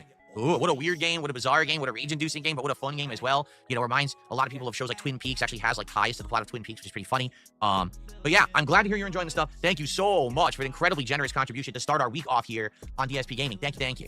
All right, and we got another contribution here. A $2 tip. Idea for the next viewer's choice. Voters can only be cast with $5 or more contribution. Helps prevent trolling, will still be democratic. Well, here's the problem. I don't know how to do that. You might say, well, why don't you make people become members? Well, guess what? People know how to fake memberships and buy 50 of them for 10 cents. Right now, there's like thousands of members on this channel, and most of them, you know, never pay. So I don't really know how to do that. How would you make someone pay to nominate? How do you paywall a nomination? I don't know, you know? Plus, to be honest, I don't want people who only pay to be having a voice in an event like that. The truth is, there will be more viewers' choice events in the future. But we've already done 2 of them this year. And you know what? Good did come out of both of them, despite the fact that drama did this last time, but no one gives a shit. Because as you can see, here I am. I'm still making content. I'm still very successful, and everyone's having a great time. So who gives a shit about the morons who tried to derail my marathon on Wednesday of last week, right? Why don't you back it up with a source? My source is that I made it the fuck up. So, he's still rattled. For now, we will give viewers' choice a break. In fact, I have come up with a really good idea for the next 100 goal milestone. Who fucking cares? I think that all of you are really going to like it. But we're not going to talk about it yet, all right? We got a ways to go. We're going to hit our 60 goals within the next day or two. We're probably going to hit 70 goals probably like this week or early next week. You know, we got a few weeks to talk and plan it. And I already know. Here's the thing. I am going to plan this event. I am going to do it, all right? I'm actually mulling it over. Like, for example, I'm almost thinking, well, I don't want to spoil. I almost spoiled it. Let's not spoil it. Okay. We'll talk about it soon. Anyway, all right. So thank you guys. Early support, outstanding. Dude, we're already at over $100 of support. We're less than 50 away from the goal. Let's crush it and hit the goal right now. Let's hit 58, right? Let's keep it rolling. Let's keep it moving. With early support this good, there's a possibility we can hit all the goals today, which means we'll do DSP tries it tomorrow. I mean, it never fails to. I mean, why do I always seem so fucking surprised that one goal is not enough for him? He fucking pretends it's not a fucking day that hitting one goal be a fucking success for him. But as soon as he's fucking within striking distance, immediately a fucking one goal, he immediately fucking shifts the fucking goalpost and say, you know what? You know what would be even better than $150 fucking dollars. $450 fucking dollars. So all of a sudden, instead of just like hoping for 150 for a fucking day stream, it's out of the fucking blue. It's like, you know what would be great today to get 450 instead. Jesus, and then he's got a fucking cheek to complain about any fucking slow days when he gets some. Oh my god, whatever, man. Whatever you fucking say, Phil. It's probably a fucking fake tip anyway. Alright? Good stuff. Alright? Okay. Excellent. Now, we have many things to discuss today. Okay? The first thing that I would like to discuss is American Truck Simulator, which we played on Friday night. Alright? Because I thought it actually went really well. So here's how it went down. Alright? I bought the game for $20 because people had said that there was all these new features in the game. And I was like, well, that's great. I'll buy it then. It's only $20. And if we're going to have a nice stream tonight, it's worth it, right? So I bought the game and come to find out some of the features I can't even use. Like people were like, oh, you can use the radio now. Oh, good. I turn on the radio. It plays all real licensed music. Immediately, the videos all get flagged for music on YouTube and demonetized. So, I mean, what did you expect, Phil? Did you think it was going to be some like custom fucking music or whatever? Dumb bastard. I had to run the music removal tool. All it does is it distorts the video and makes it sound like shit. Luckily, I had only played like a few seconds of music off the radio, and it was only the intro, so it didn't really affect when I was having real discussion with everyone after the fact, thankfully. So, good thing that I didn't keep it playing. It would have destroyed the entire thing, okay? So, yeah, pretty annoying. I wish that there was actually a playlist in the game that's not licensed music, but maybe just like in-game music created for the game. That would be safe, but apparently not. So there's nothing I can really do about that. But I'll say this. Pretty sure, from my recollection anyway, I'm pretty sure there's literally custom radio stations and you can search them, you know what I mean? You can install them to get, not install them, whatever, but basically you have them playing on your end. You need to fucking customize it, but you can get that. You can create your own shit. You can create your own fucking music fucking playlist. Shit, man. Grand Theft Auto Vice City, a game that was fucking made in the early 2000s, had its own fucking section for PC players to have its own fucking MP3 player. So you could play your own fucking music while you're playing the fucking game. You get into a fucking car or a fucking motorbike or whatever, you can fucking play your own music. Right? Although, I mean, as I said, the music in Vice City is fucking incredible anyway. I mean, it's so good to fucking, yeah. Yeah, and GTA 3 is that as well. A lot of these PC games that, fulfills acting like some sort of fucking thing. Was like, oh, you can have your own music in games? What is this sorcery? Phil, it's 2025, man. Get with the fucking times. Alright? It seems pretty well featured if you like driving trucks, right? But we're only in the intro segment, meaning right now we're working for a company, right? And that company basically allows you to drive their own trucks around to do short jobs, and that's it. What I'm going to understand, once you've done enough of the short jobs and you save up enough money, you can buy your own truck, which lets you start your own company, which lets you customize your truck, and now the real game begins. Right now I'm only able to do the shorter jobs. Apparently you can do much longer jobs driving across entire states and things like that, which lets you see landmarks and do pretty awesome things. I'm pretty sure, I don't know how it works in an American Truck Simulator game, but when I'm playing Euro Truck Simulator, basically you can do a bunch of small jobs, obviously. You're basically available to driver. And you offer yourself as a driver for doing like shorter jobs, whatever. But when you buy your own truck, you're basically freelance, and you can fucking just like offer your services to certain places. Like you can deliver to somewhere random, and also go from like Glasgow to like fucking like Newcastle, okay? And then once you've done your fucking delivery to Newcastle, you can then fucking do a delivery from Newcastle to London. And then from London to fucking we go across to Europe and France and Belgium, Germany, and all that fucking shit. You know what I mean? So yeah, but aye. And obviously you can build your own garages as well. You can fucking expand and all that shit. You know what I mean? So yeah, and naturally as well. I mean, for people that enjoy the Spiff and Brits, he found a way to break the fucking game, but that's what he fucking does. But yeah, as a way you can play the game and just absolutely fucking destroy it financially just by doing like quick travel shit. It's a weird. You can do like quick travel and just passing time, and all of a sudden magically you're like, oh, and all of a sudden there's all this fucking money you've got. It's like, how the fuck's that? But yeah. But yeah, Sonny's saying he can't do that. He hasn't got time. He couldn't do it for Lego builds. He has thumbnails not to make. He has to finish at 9 PM to hang out with Cat. He said every stream goes past 9 PM. Yeah, remember that short-lived fucking plan from Phil? Where he was going to start earlier so he could finish earlier? That lasted like a month or so at most, didn't it? Remember Phil's like, I'm going to start at 6. So I'm out of here by 9. And then Phil realised that he wasn't getting the money he wanted because he was leaving earlier. So it was like, that shit died a quick fucking death. It'd be great if somebody could ask Phil why he dropped that so quickly. I'm sure he must have a fucking good answer for it, you know what I mean? Because Phil was determined to like, oh, I need to finish earlier so I can spend more time with Cat. And then Cat didn't seem to fucking be an issue anymore. Not long afterwards. Maybe Cat complained that she was trying to spend too much time with her. So I got into some trouble. Number one, the first job I decided to do a parking, like to unload the truck at the end of the job, and it was insanely hard because they expected you to back the truck up into this crazy spot, and I didn't know how to do it. It took me like 20 minutes to figure it out. It was pretty funny to watch me get so frustrated. And then at the very end, after having done this for 2 hours, right, I'm at the end of my last job, and we're all like, oh, good, it's good. All of a sudden, I lose control of the truck, and it just went crazy. So I don't want to really, you know, spoil, but it was kind of funny because I played the whole night. We were having fun. It was chill fun with lots of interaction, no real disasters, and all of a sudden, that's funny. Last minute disaster. Now, also, as I was playing the game, I was drinking a couple White Claws. All right, now I just want to make. Wait a second, Phil. You were drinking alcohol on stream without being given $100? That doesn't seem. I don't understand how that works. I thought people had to give you money in order to drink alcoholic fucking beverages on stream. Are you telling us all you could have fucking been drinking on stream this whole entire time without being given money to do so? It's abundantly clear here, okay? This is not going to be like DSP now is always going to get drunk and stuff on his streams when he's playing certain games. But this particular game, it's kind of a really chill vibe, and it actually makes it feel a little bit more interesting to kind of just have a slight, you know, a little bit of a buzz to be able to hang out and just. It's kind of a. So Phil's playing a driving simulator. So his first instinct, pretending to fucking drive, is to get drunk. Wow. Relaxing hangback stream, right? It's not a super serious business stream. I'm not looking to, oh, I got ultimate performance when I play it.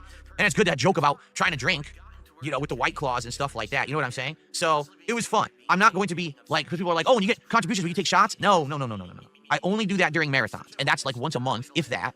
And that's, I want to keep it sparing. I don't want to get into this slippery slope of what other streamers do, or because they see money, all of a sudden they just start doing dangerous things. You're not going to see me drinking regularly on streams or anything. This is what he said about the fucking vest streak. When Phil was getting fucking money for the vest, when he fucking first found that fucking weighted beige fucking vest, Phil told his fucking audience, oh, we can't fucking have it every fucking stream. We've got to fucking have it mean something. We've got to have it be special. It's got to fucking have some sort of fucking meaning to it. And then like a day or two later, Phil was given over $100 each time to fucking wear the vest on stream. And thus, the vest streak was born, and Phil completely forgot his fucking words about fucking having the vest be fucking sparingly used to make his content special. Because as long as Phil was getting $100, he was going to fucking adorn a fucking vest. Fucking hypocrite. Like that. But if American Truck Simulator becomes a more regular thing, if we start playing and people really enjoy it, I might have like a White Claw or two, or maybe I'll get some beer, you know what I mean? Just light drinking, have a beer or two, a White Claw or two, when I play just that game. I think that would be like the one game maybe that we would do that, and nothing else. It would only be that. Who fucking cares?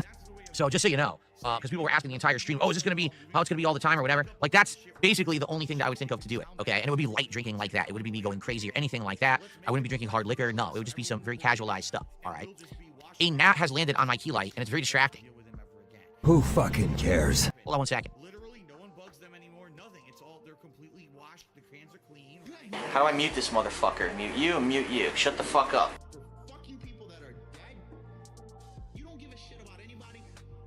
It's boring. You're boring, everybody. Quit boring everyone. It also Anybody care what this guy thinks? No! Appears that my screen has malfunctioned, so let me fix that. This happens every once in a while. It's just a technical thing with the screen where sometimes the white balance and the lighting goes off. I think we're fine now. Fixed it. Okay. That means it's like 2 o'clock in the morning. Okay. Would that count as RGBs? When you start reading them, you start. It wasn't the RGBs he was messing with there, but technically, I don't know. Because I think he's talking about the screen behind him. This is not RGBs technically. This is the so he's fixing that screen, I think. All right, crisis averted. I took care of the annoying gnat. Okay, so what about American Truck Simulator? Like, will I be playing it? in the rotation regularly? Well, I don't want to do it too often because much like everything, if you do something too often, it doesn't feel special anymore. I would like to do that every once in a while as like a late night chill stream. And I think it works, right? We played it and it worked. So maybe this week we'll do it one more night this coming week and see if it works. I did buy the full game and I did actually tell everyone that if someone did a $50 contribution, I would play it blindfolded for 5 minutes with the GPS on. So I think that's what we'll do. We'll actually start the next stream. I'll start a job, okay? And basically what I need to do is I need to get to the street because the GPS doesn't help you onto the street. Once I'm on the street, I'll turn on the audio navigation and then I'll blindfold myself and I'll try to drive the truck for 5 minutes and see how it goes. Wait, hold on a fucking second. I think I missed that. He was given the money already to fucking do it on the last stream. And he chose not to fucking do it. And he said then that he would do it next time. And now he's telling his audience they need to give him money again for him to do it again. Well, no. They need to give him more money on the next stream for him to fucking give them what he already owes them. I need to make sure I'm hearing this right. Also, evil fucking face right there. And see if it works. I did buy the full game, and I did actually tell everyone that if someone did a $50 contribution, I would play it blindfolded for 5 minutes with the GPS on. And did Phil get a $50 contribution playing that game? He was given a 30 member bomb, wasn't he? So I would say that is. So I think that's what we'll do. We'll actually start the next stream. I'll start a job, okay? And basically what I need to do is I need to get to the street because the GPS doesn't help you onto the street. Once I'm on the street, I'll turn on the audio navigation and then I'll blindfold myself and I'll try to drive the truck for 5 minutes and see how it goes, all right? So I owe you guys that, so we're definitely going to do another stream of it. Like so he's, okay, maybe I misunderstood that. So no, I think I misunderstood what Phil was saying there. It looks like he's right saying, yes, I'm doing that anyway, but he's obviously looking for more of it. But okay, in that regard, if I misunderstood that, then fair enough, my bad. Although it wouldn't fucking shock me if I fucking reminded everyone, it'd be great to fucking do it again. He's got it for 5 minutes, so 5 minutes of blindfolded Phil. God, I wish you'd fucking be Phil. 5 minutes! Fuck me, man. Not the whole job fight. Was it originally meant to be for the whole job? Was that the original thing? Was that the original fucking thing? It was maybe for the whole entire job for him to be blindfolded. Actually, I mean, why don't we just see? I mean, we need to fucking build a suit. You know, I want to make sure we don't catch up to live DSP anyway, so why don't we just fucking check out the last stream anyway? And search. Try that out with the navigation. Shut up, Phil. See how it works. Shut up, you fucking drunken dick. Let's fucking check the fucking transcript and fucking just search the word blindfold. Where is the Wait, is there no transcript? Oh, hold the fuck on. Where's the transcript? I thought, yeah, shit, maybe no transcript. Oh, fuck, I don't know when it happens then.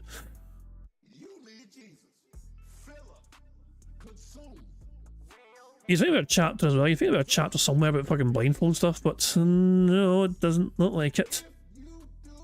Stream save, gameplay, fuck. Damn it. No transcripts, no, nah, balls. What are the comments? Did the comments fucking mention anything about... What happens at Free Fight 4? I'm curious, what happens at Free Fight 4? Phil, the ground floor badge buyers are not happy because of the reduction of the value because you keep reducing the value. What do you have to say about that? You're not one of them, so it's none of your business. You don't have any badges, so fuck off. Okay. Jesus. Fucking hell. That was quite aggressive. 102 for Phil's race style joke.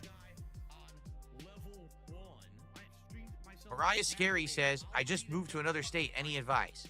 Well, Mariah, what ethnicity are you?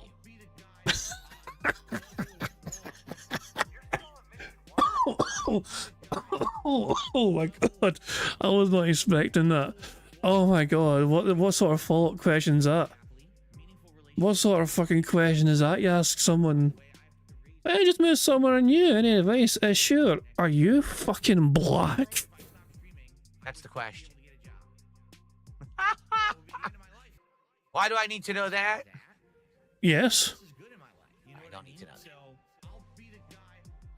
So what's your advice, Phil? Or was that it? Where's the advice? I'm waiting for advice. Is that it? Was that the whole extent of it? Was that the whole extent of it? You're white as fuck? All right, so here's what you do. I have to preface this saying this is a joke, all right? You're in a brand new place. You don't know about how it is out there, right? So what you do is you walk outside, you walk to the middle of the street, and you just turn to the sky and you yell out at the top of your lungs, if it ain't white, it ain't right. And you see what happens. If you see people starting to pull out weapons and cocking guns, you start running. And now you kind of know your way, you know?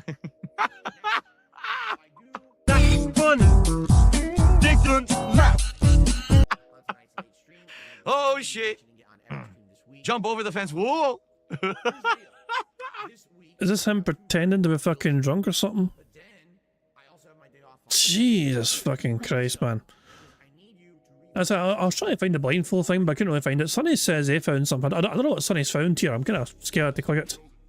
For 5 minutes isn't worth $50, well then don't contribute $50. If you don't... you found it from the raw source. Check you out. Hold on a second, hold on. Let's rewind it in. Let's just rewind it to get the full context. Okay. Mix did a $2 super chat, says playing blindfolded for 5 minutes isn't worth $50. Well then don't contribute $50. If you don't think the value is there, then don't do it, genius. I mean, no one's pulling your arm, making you do it, right? You're not a hostage. Okay. Jesus fucking Christ, man. Good old pig go coming to the fucking rescue. Oh hell, man. But yeah, Phil says no one's pulling anyone's arm to, you know, holding you hostage and giving you that money to give him $50. He'll just drop a fucking lot of hints instead, though. Fucking hell, man. Thank God I'm fast asleep during the fucking night streams. Thank God. Probably this week. I don't know exactly when. I'm thinking maybe like Thursday nightish. We'll see. But we'll probably do it once and see how it goes. And exactly, it's the McRib strategy, says Fed Roger. That's exactly right. Because what I found is that if I do things too often, then they don't feel special anymore because they're happening too often. And then basically, it's not, people don't show up anymore. People don't think it's fun. I want to do it sparingly, you know? So we will. We'll probably do it maybe once this week. Maybe we'll see. Okay? Cool. Okay. So Truck Simulator worked. Maybe we'll do more of it this week. Thanks to those who were there, and I'm definitely going to bring it back at some point. All right, some shout-outs. So Princess Luna did a $5 super sticker of an anthropomorphic Shiba Inu dog punching. And it says, good job. Oh, it's not punching. It's giving a thumbs up. And it says, good job. Well, thank you very much, Princess Luna, for that. Then Princess Luna did a second $5 super chat and said, the truck driving sim was one of the most enjoyable streams that I've caught so far. I'm glad you feel that way. Because I really liked it. I did. I had a great time with it. And I thought that the fact that it wasn't ultra serious and I could mess around with the parking and screw it up and then crash the truck, it was funny. You know, it was fun to do, not something ultra serious. That's kind of the best stuff, I think, in a lot of cases. You know, some playthroughs need to be ultra serious. Others don't. And I think that worked well for the way that it was. Jalen has done a $5 super chat. I just want to contribute to the goal, and I love your streams, Phil. Thank you so much, Jalen. I appreciate that. Wait, we were at 123, right? No, we're at 122, so we are at 127. Okay. Thank you very much, Jalen. Appreciate that. And I got a $1 tip. Let's see here. From our troll? Big Larry Gaming. Thank you, Big Larry Gaming. He said, Happy Mother's Day. Yes, Happy Mother's Day to everybody out there. Boring. Oh, that's another thing, too. So during the Truck Driving Simulator stream, some people were saying I should get a steering wheel accessory for PC. And, you know, if you buy the good ones, those are the ones they also come with, like the pedals. You can just drive as if you're driving a real car with the gas and brake and everything. And I said to everyone, I would consider it. But again, only if it becomes a regular thing that people show up for and will engage in support with. Right now, we've done one stream, so I'm not ready to invest that much in it yet. You know, take a look at what happened with the Legos, right? After a very successful series of Lego streams, 3 streams, where everyone supported them, I went ahead and I bought another Lego set for my birthday marathon, and then I bought another Lego set for the month of, you know, April. Well, before you even fucking say another fucking word, you made fucking profit on every single fucking stream compared to what I fucking spent on the fucking Legos. You were never at any fucking point in time during those fucking Lego streams out of pocket financially. Because the first Lego stream was done as a fucking reward, wasn't it? Your audience had to give you $1,500 for that first fucking Lego stream to ever fucking be done. And so how the fuck... You made more money, way more money from fucking doing the streams than you did for spending money on Lego. But he is bitching and whining in the morning about the fucking cost it because the Lego streams weren't successful anymore. I wonder why that is, Phil. Well, you know what? Are you going to fucking blame Lego? No, I'm not going to blame the fucking Lego. I'm going to fucking blame you. I'm going to blame the person fucking doing the content.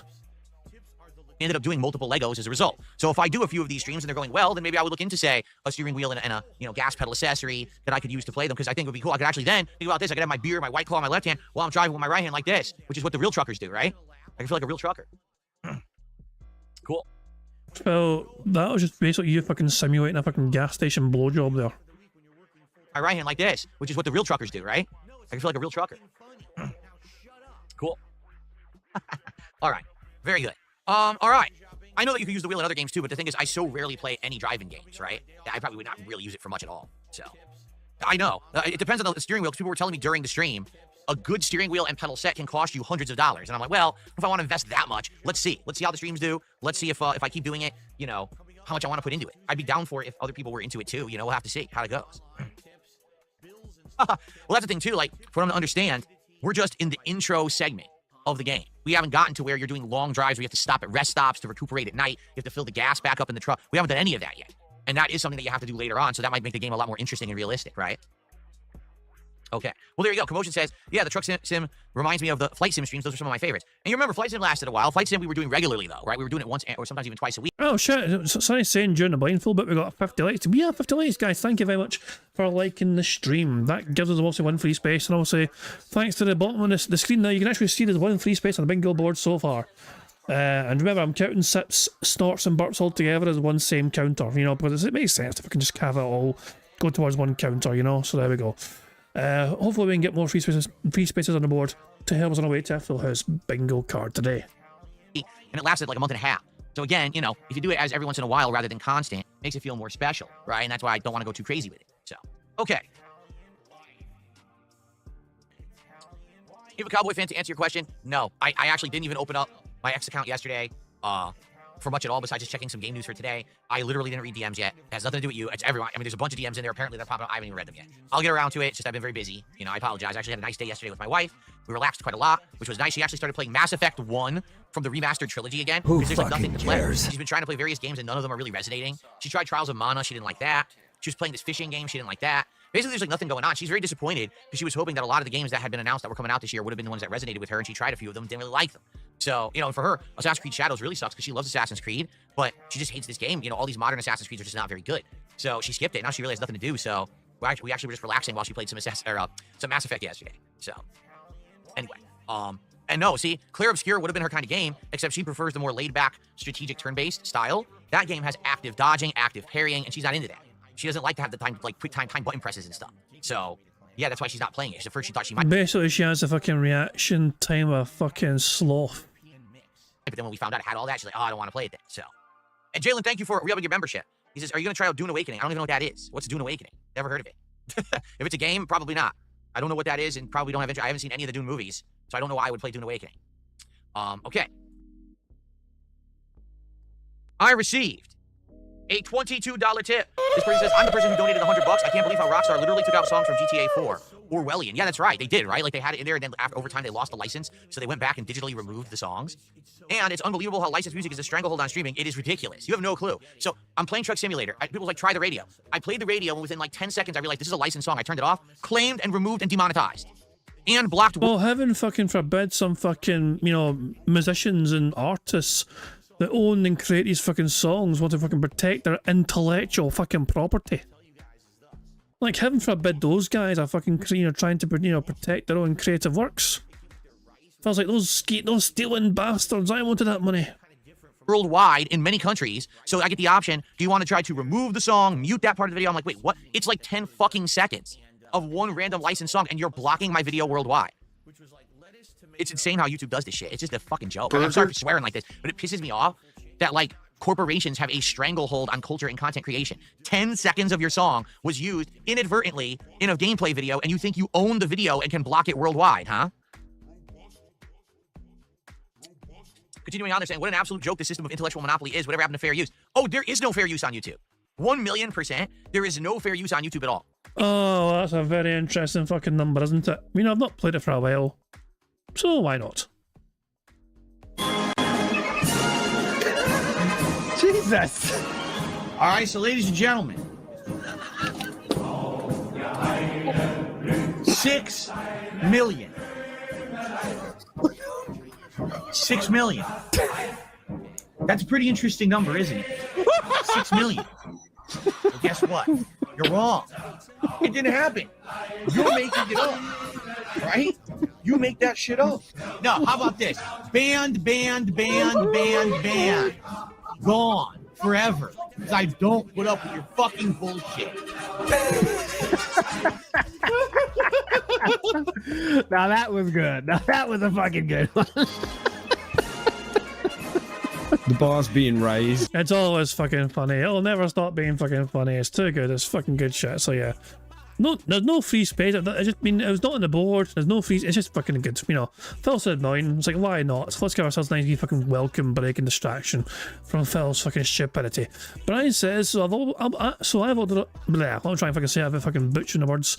So I have uploaded a bunch of Phil VODs for a while for a small music channel on Twitch.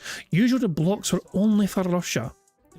There you go. So it probably depends on the artist and the song. Like sometimes, like well, we'll put it this way. It might depend on. Well, obviously, it can probably depend on a variety of factors. I know from experience myself when I've been playing. Like, I've got like old like gameplay footage myself on my channel. When and some of the blocks I get in that is quite extensive. Sometimes it's like Russia, as you said. Sometimes it's not just them, it's other countries as well. It depends on the artist, whatever. It depends on a fucking corporation involved, like WMG or some pish. It should be, but what YouTube does is they just want to be sure that they don't get sued. And that's all. So they actually literally have their entire site abusing copyright law. 100% it's frivolously used daily, thousands upon thousands of times, but it just makes sure that they stay out of court. As long as they are frivolously enforcing this copyright nonsense, they don't get sued. So to them, they would much rather actually commit tons of crimes a day, because they know no one will ever take them to task for them, than actually legitimately get sued by someone for not upholding copyright law, which did happen at one point. Admittedly, over a decade ago, a bunch of the music companies got together and did sue YouTube, saying that their entire music libraries could be found on YouTube for free, and it's not right. So that's when YouTube started enforcing all of this with AI. But the problem is it's just not enforced properly. You can either not enforce it at all, which is what they were doing at first, or you can enforce it properly, but YouTube takes the easy way out. No, we're lazy. So we're just going to code something to blanket everything.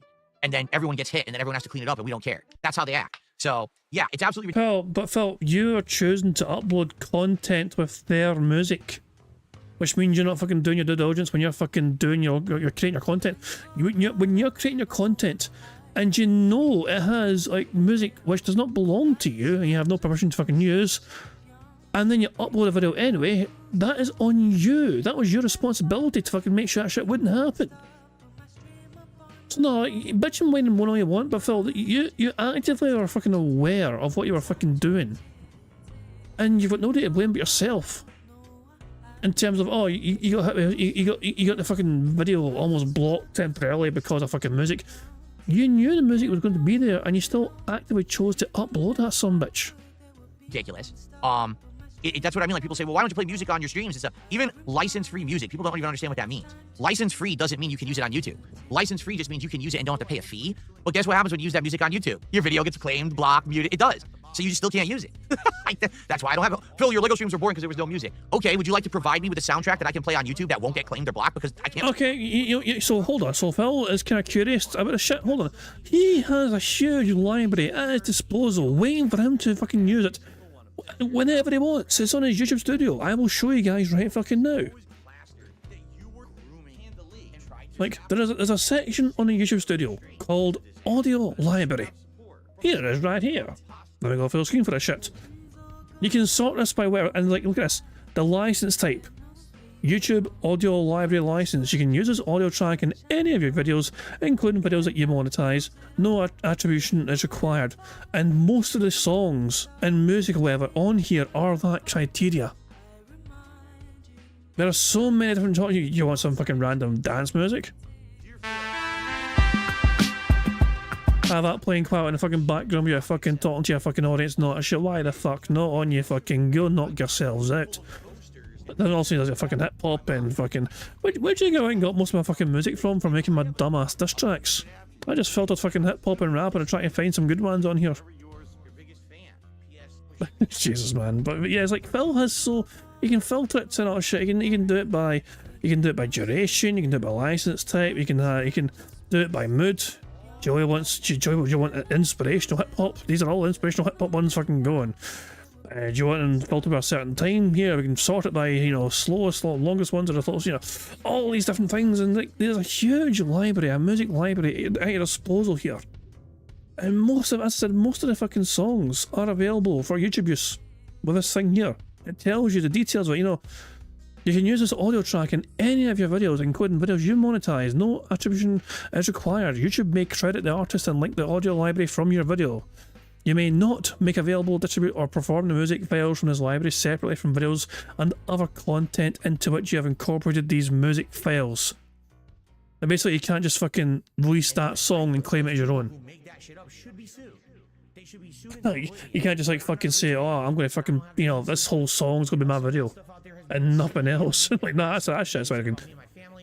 Yeah, like, there's so many options, like, and it's up to look at the. In terms of like when and how often it's updated as well. This shit goes back to 2013 and it's updated every single month with new stuff.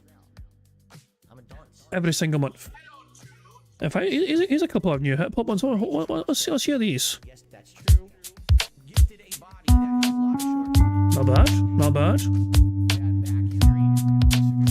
No, what about our one? What Broken Circuits? What's this one like?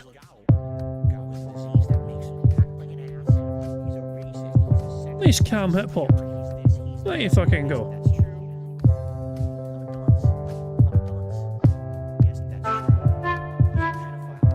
Now, there's absolutely nothing stopping Phil whatsoever from fucking having these fucking songs available, playing in the fucking background. Whether he fucking just plays it, he could download some of these shit, you know what I mean? Is it that's what I'm saying? If you want these fucking songs, you know how to fucking get them. You just download them. There's a download button next to every single one, and you fucking want that shit, you fucking download it. You click on download, you fucking download that shit, you fucking... There's nothing stopping him whatsoever from exploring and utilising this library, this audio library. It's in YouTube Studio. You go to YouTube Studio, you see all these options on the side, and it's got its own section at the fucking bottom. There is no way that Phil has not seen this. I always try to fucking claim there's no way you can fucking add music to his fucking content or whatever.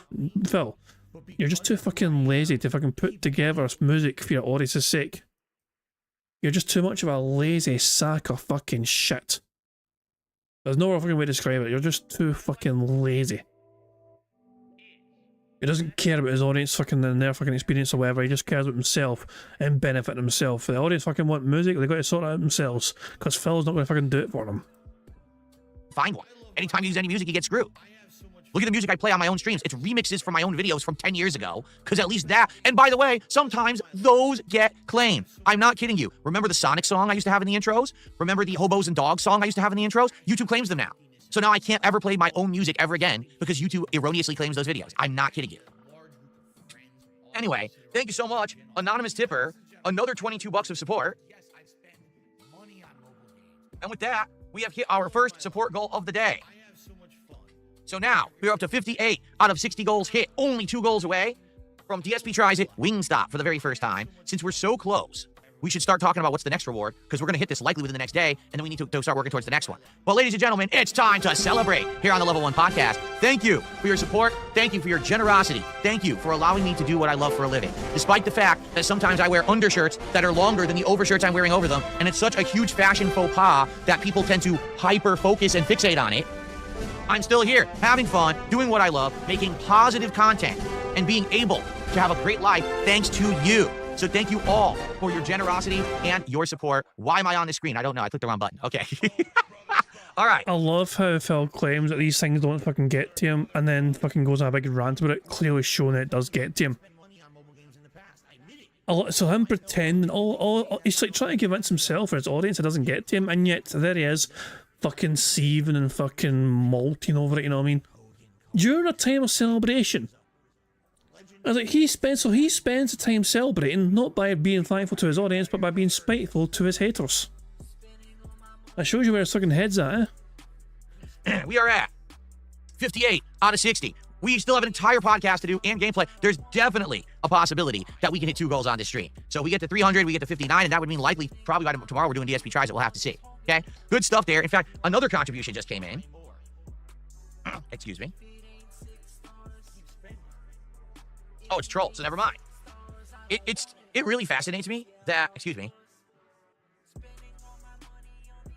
Burger. It really fascinates me that even in 2025, people are so dumb that people still, to this day, okay, contribute to try to say dumb shit. I don't read it. I mean, I've got to agree with Phil here. Troll tipping Phil, it only benefits him in the grand scheme of things. Anymore. I literally don't read troll contributions. I keep your money, but I don't read your message, so why bother? Well, Phil, if somebody gives you money and you don't read out the fucking contribution, then they're perfectly entitled to get a charge back because you didn't fucking provide the service that they paid for. So you actively, so that just literally, that's essentially evidence. That is evidence that the fucking person getting a charge back needs to show that they're entitled to it. But they still do it. I mean, that's how dense these idiots are. Anyway, Commotion says you can select an OBS to have music on your stream and not on the video on demand. Yeah, but there's a problem with that, Commotion. The streams get flagged and blocked. Just ask anyone who used to watch my DSP versus the internet show. But Phil, your streams are privated, so it doesn't affect your on-demand content. Whenever, YouTube detects any kind of like audio that matches copyright, you get a pop-up message that says, if you continue with this heinous, egregious action of playing this copywritten content, we're shutting your stream down. So I could try to play a song, and if YouTube detects it, the whole stream gets blocked. And then I have to stop playing it for 3 to 5 minutes, and then YouTube lets me play the stream again. So even though what you're saying makes sense, it doesn't actually work. It's not just about the on-demand video, it's about the streams as well. Okay? Burger. Okay. Okay. If a Cowboy fan says, so Atlas games are safe to play with their awesome music tracks. To my knowledge, Atlas doesn't claim the music. Atlas claims everything else, though. If it's a new game, they'll claim you for, you put a cutscene in your videos. Like, it's a video game. It has cutscenes. What do you want me to do? I'm not going to turn the camera off when a cutscene plays, but Atlas can be pretty anal about that stuff. I don't know why. Okay. It's their game, so fucking play by their fucking rules or don't fucking play the game. Continuing on. So, let's talk about today and the coming week, all right? And let's talk about the schedule and the games coming up. And then what I want to talk about is the next goal after this Wingstop goal. And then I want to talk a little bit about the upcoming 100 goals milestone. And then we'll just do some Q&A for the rest of the show, okay? All right, so this week is going to be a fun week. And FYI, whenever I do the schedule, it's always tentative because it could change on the fly. And this one very well might as well. So today, cares? we're doing more Clear Obscure Expedition 33 right after this podcast, which I'm very excited for. The game is great. We just finished Act 1, so obviously we're about to have some huge plot developments and obviously new gameplay. We're heading to like a new area for Act 2. I can't wait to see what happens. So I hope you'll stick around for that after the podcast ends. Late stream tonight is more Call of Duty Black Ops 6. It's going to be our only Black Ops 6 stream for the week. I figure let's do it early, so that way when the new releases hit, we can focus on them. What am I doing in Black Ops 6 tonight? No clue. We'll see where the night takes us. You know, every time that we play, I ask you guys what you want, and sometimes I'll do things based on your requests. Likely that's what we'll do tonight. Of course, there's daily challenges as well. So, good stuff. Can't wait for that tonight. So tomorrow... wow, everything's in the wrong spot. Well, actually, let me think about this. For Claire Obscure, I do put the camera reversed in this spot, don't I? So I could just leave it like this for Claire Obscure. Right? Or do I put it up high? Let me turn this one off, because this is obviously wrong. I'm trying to remember what I do for Claire Obscure. I think I might raise the camera. Make the bad man as you can see here, stop. I'm actually reversed, so I have to use the other hand to point to this. The schedule this week is a little all over the place. Reason being, we don't know how good the new releases are going to be. If Doom the Dark Ages is great, we're probably going to want to play more of it. If Doom the Dark Ages is kind of or it's not very good, we're probably not going to want to play as much. So here's what we've got. Tomorrow... Oh, is that Handgrass? I want to play more of it. If Doom the Dark Ages is kind of No, not really. or it's not very good, we're probably not going to want to play as much. So it's not really. It's borderline Handgrass, I mean, but not really. Here's what we've got. Tomorrow, Monday, I will have a daytime stream of Blueprints. And let me tell you, if you tuned into my last couple of streams, the game has really picked up.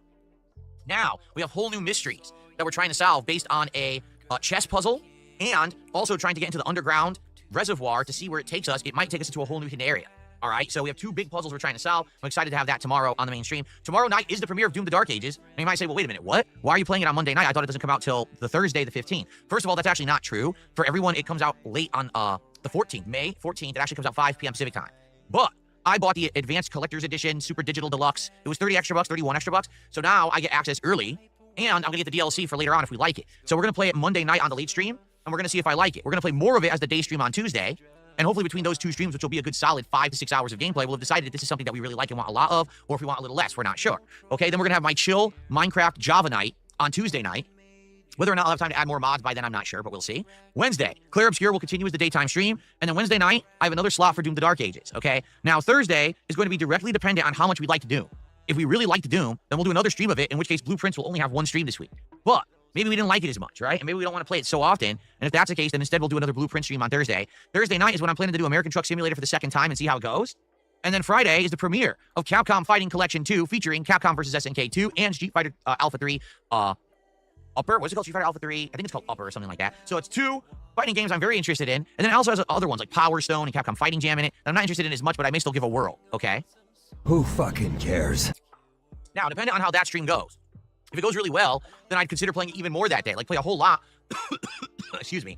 A tickle in my throat. Playing a whole lot of old school fighters that day, I'd be down to do it all day. But I don't know if it's going to work. It very well could be that we'll play it and, you know, people like it, but only one stream is enough. And if that's the case, then maybe we'll do more Doom on Friday night, right? Or maybe we'll do something else. But let's see. I would love to play fighting games all day long, but we have to see how well the collection does and if people show up and engage in support with it.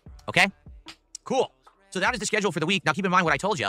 Next Friday is the release of Onimusha 2. So what you can expect next week would be more of a balance of these existing games, hopefully getting further into certain ones. I don't know how long Doom the Dark Ages is, but depending on how much we obviously play this week, will determine how much more to go. You know, I think the last Doom game was what, like 15 hours long? Something like that? I'm trying to remember exactly how long it was, because I don't remember. But we'll see. Depending on how long it is and stuff like that. And again, how much are we going to play it? Are we going to play a lot of it? Are we not going to like it? You know, how often are we going to play Capcom Fighting Collection? Will that be more often or only maybe once a week? You know, we'll figure all this out next week until Onimusha 2 comes out. Okay? Cool. All right. So that's the schedule. That's what's going on. Now, we've already determined that at 60 goals hit, it's going to be DSP Tries It Wingstop for the very first time. Never had it. We already looked at some of the wings. I said I'll probably get maybe like some boneless wings, some bone-in wings. I'll try various different sauces and sides, so something like that, okay? Now, what should we do for the next DSP Tries It? It's a valid question, because from what we know, various different places have different things right now, and I'm not sure what you guys would like for the next DSP Tries It. There's been some different things discussed, one of which, if you can believe it, has been Subway, because I've never had Subway for DSP Tries It before. I've talked about Subway many times over the years, not in a very good light. Usually when I talk about Subway, I talk about how I don't like it, that I think it's way overpriced and just not very good. But I also haven't had Subway now in, I mean, the last time I bought it was 2017. I'm not kidding. So I don't know if Subway would be any good at this point. It's been 8 years. Okay. Exactly. I might as well make a bologna sandwich at home, and I could, because I have bologna. You see? So what else? I don't know. What else do you guys think would be a good idea for DSP Tries It? We know that currently McDonald's has these chicken tenders. Wendy's has a crispy, spicy chicken sandwich with a Frosty and a special lemonade. You guys usually tell me of all the new stuff that's going on in food. And these are the ones that I've heard of. Do you guys know of any others that you would be interested in? Or do you know of any like chains or things you'd be interested in seeing me try that I've never tried before? Okay? I would love to hear that. Now, someone had made the suggestion, which again, I don't even know if this is serious or not. All right? If you want me to try this coffee brand coffee, which I think is the Quarterings coffee. Let me see here.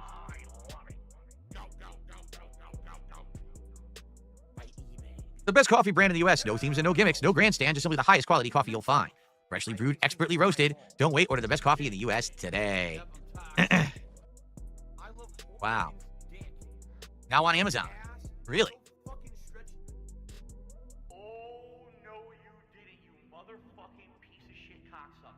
Over 3,100 plus reviews.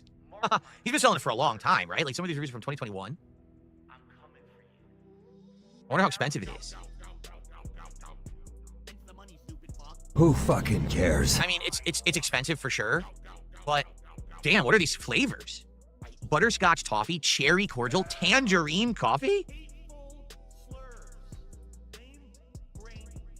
Is it real? Like, is it his brand? Or is it just he's drop shipping some other company? I wonder. Blueberry cobbler? Like, the flavors are fascinating.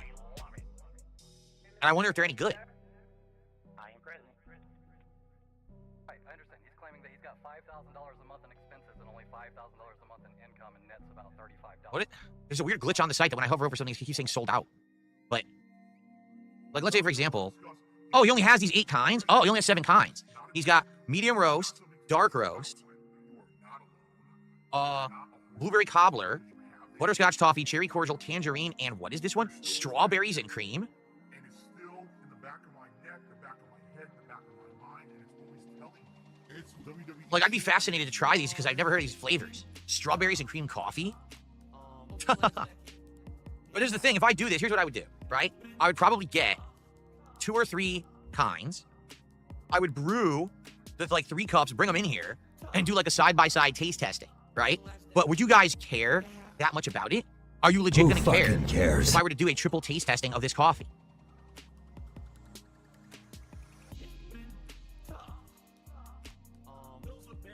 Yeah, there's a weird glitch. They keep saying sold out when you hover over it. When you click on it, it's not sold out.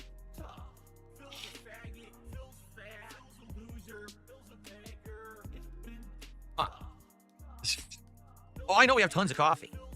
Is it really? People are saying this is drop shipped. So it's not like, so he basically doesn't have any involvement in it at all, is what you're saying? So who's the real supplier then? Who's the real manufacturer of the coffee? If you know, if he doesn't, I thought he owned the company. I guess not. And by the way, what's funny is you guys are saying shilled. On what planet do I ever shill anything on DSP Tries It? You do realize that I'm honest when I do the show, and I've many, many times told you guys that's not very good, right? So if I were to try this coffee and I feel like it's not very good, I'm going to tell you that. And it's very expensive. For example, you know, I use a K-cup brewer, and my K-cup brewer uses the little cups. This is $18 for a 12-pack. That's way expensive. Right now at the store, the ones that I buy typically are around 10 or cheaper. So this is like a double charge. But if it tastes good, I'll tell you. You know? I mean, if you want us to fucking go back in time, Phil, about how when you fucking used to shill things on DSP Tries It, you tried shilling bean bags, you shilled holy controllers, you fucking had your own fucking, what do you call it? The fucking, shit, what did they call it? What? Loot crates. He had his own fucking loot crate thing, didn't he? Phil was a professional fucking shiller. These days, he only shills his own shit like DSP Shop and Patreon and memberships and kick subs and all that fucking crap. No one cares about coffee. So here you go. We had people last week screaming about I should do a coffee DSP Tries It with coffee brand coffee, because I think it would be fascinating to see a content creator review another content creator's like product, right?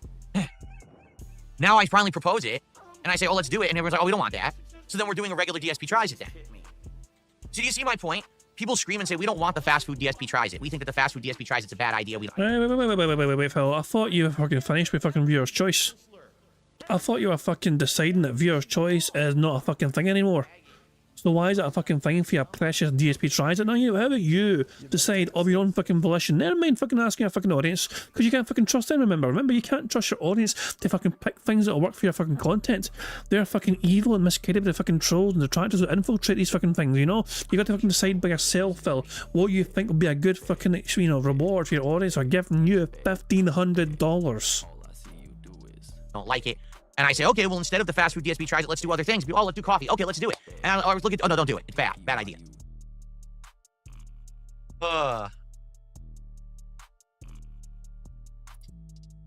Anyway. Excuse me. Well, here's the thing. I'm not actually that interested in reviewing coffee. I like the coffee I drink. I drink this Hawaiian blend coffee that's very tasty. I'm not into taste testing coffee. But people have been saying they want something different, suggested this, and said because it's another creator's coffee, that's why it would be interesting, right? No, if a Cowboy fan, I haven't had Subway since 2017. I haven't had anything from them in so long.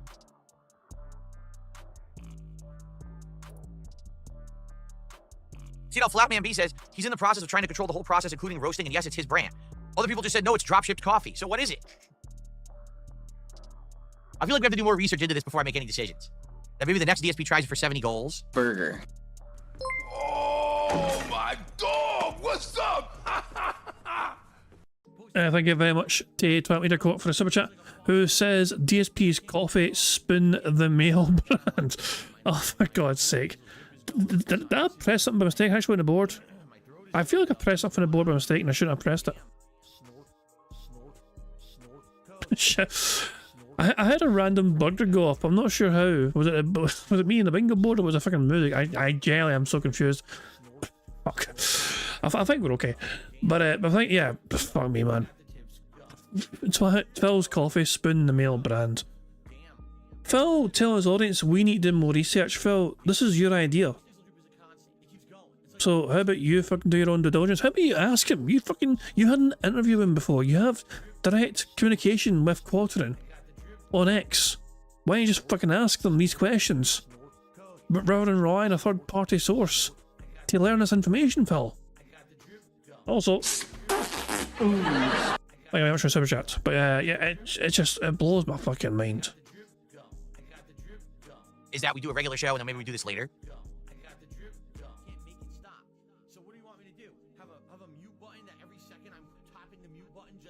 Can I do the cologne review idea? No, because you guys made fun of it. You think that it's a joke, right? So if it's a joke, then you can laugh at it forever and I'll never do it. Because it was funny though, because you actually think you're some sort of fucking knowledgeable authority and fucking smelling good. Phil, I swear to fuck, some people, you fucking see them and you just know how bad they smell on sight. Phil Burnell is one of those people where you can just imagine how bad he smells just by seeing him and looking at him. And he's gonna fucking tell you how to smell good. Get the fuck out of here. I would have done it, and I bet you it would have been a good idea. At least for a few variety episodes of DSP Tries It, it actually probably would have been a really good idea. Fucking do it then. Why don't you fucking do it and fucking do it? Do it, you fucking pussy. You like, so this is something you want to fucking attempt. You think it's gonna fucking work well, then fucking go for it. Why are you being held hostage by your audience for giving them a reward? Like, you already told me you don't fucking trust them. You know, viewers' choice is not a thing anymore, and yet here you are telling your viewers that their decisions are actively deciding the content. To compare different colognes against each other or to review a certain one, tell you about the price point, the packaging, everything. But no, people want to be dicks. So because you want to be dicks, you don't get it. Fuck you. No, really, like anyone who's a dick about it, well, fuck off. I'm not doing it now. And I'll just keep all my cologne knowledge to myself, and now you get nothing. So. All my cologne knowledge to myself. Oh my god, it's like the fucking protector of the fucking Holy Grail. You know, the fucking secret of, the fountain of earth. Only Phil knows what a fountain of youth is, but you guys call predicts to him, so he's not going to tell you what a fountain of youth is now. I know only he will hold on to his precious knowledge of all these colognes. Do you know what I'm saying? Doesn't even know what sandalwood is. Oh god. Dark Dragon says there's a difference between asking your audience for their opinion and asking them for permission. That's a good point. For example, how about I demonstrate that right now? Are people happy with the slight changes I implemented in the bingo board where you got one counter for all three things combined and a free space counter at the bottom? Is that a good change, or do people not like the change? Do people prefer the old way? Or are people happy that I've combined the sips, snorts and burps into one counter? You know, so that's something, so I don't hate it. I don't. That makes me think you hate it a bit, or I don't know. No, like, change. I'm quite happy about having a free space counter, which means because sometimes people come to streams and I don't know how many free spaces we have, you know. So I quite like the idea of people actually being aware of how many free spaces are on the bingo board currently without me having to like just tell you. You know what I mean? You can see straight away. You know, bingo so far we've got three free spaces so far because it tells you at the bottom of the screen. Free spaces changes are good. There we go. Diablo says, "Oh, I'm so mad. Can you tell I'm so mad?" I can definitely tell how mad you are. You forgot to punctuate that sentence. You're so mad. That's how you know someone's fucking mad, pissed off. You know, you lose. Good day, sir. Your fault. There you go. Coffee and cologne. A sip and spritz Sunday. There you go.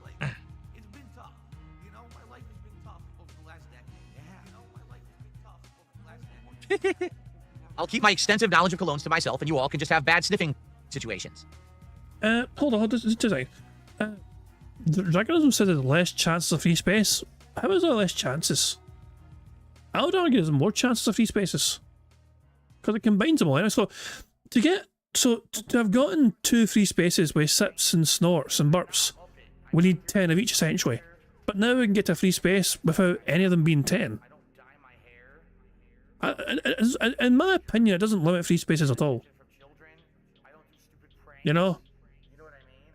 It's like, and also they all stack up anyway, so every time Phil snorts or sips or burps, whatever, we get one added to the counter. And that means the counter goes up faster. It means with that counter at the top of the screen, we can get 2 free spaces, hopefully. You want 5 instead of 10? I mean, I don't know. I mean, we had it at 5 before, thinking it was very easy to get free spaces. I don't know. We'll have to see how rare it is. You know, we'll see. We'll give us a wee trial run. We'll guess, you know, current format, and we'll see if we need to tweak the numbers. Someone tipped the book says you should try Trader Joe's frozen foods. I've had some Trader Joe's frozen food before. I haven't had a ton of the variety. They have tons there, right? It's all different, like, cultural foods. They have like Mexican food, Asian food, Indian food. They have all kinds of stuff, which is pretty wild to think because I think they're an American company. So I don't know what expertise they think they have making all that. But I mean, you're right. I could do that kind of stuff if people wanted that instead. I mean, so Phil Burnell is criticising Trader Joe's for apparently having knowledge on worldwide global cuisine a minute after telling his audience that he has all this incredible knowledge about colognes, and he's not going to share that knowledge of internet because they're dicks to him. Ordering from a place, I could make something at home that's frozen. I don't know how much people would enjoy that.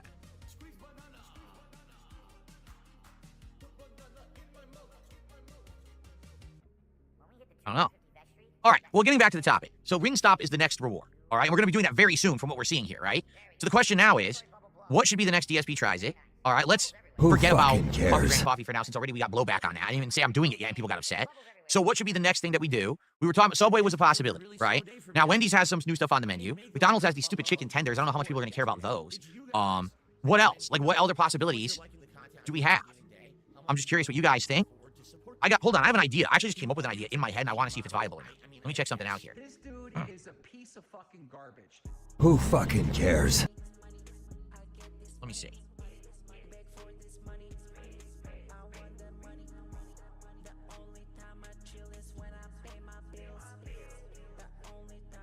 Huh, interesting. This might work.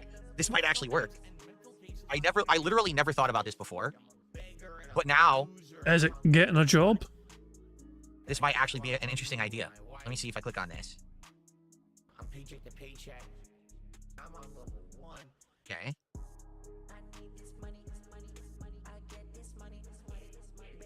Yeah, look at this. Look at all these options. Yeah, this could be very interesting. Oh. All right. I've got an idea. Something. Hold on, I was like, I need to read that message. I need to read that message and kick. This could be very interesting. Paper plate is for poor people. In Phil's kick chat, said, my wife gained a ton of weight out of nowhere and was having crazy serious problems last year. We did a ton of tests and found out it was a combo for thyroid and ovarian issues. So not only can't we have kids, she's at extremely high risk of getting cancer at any time.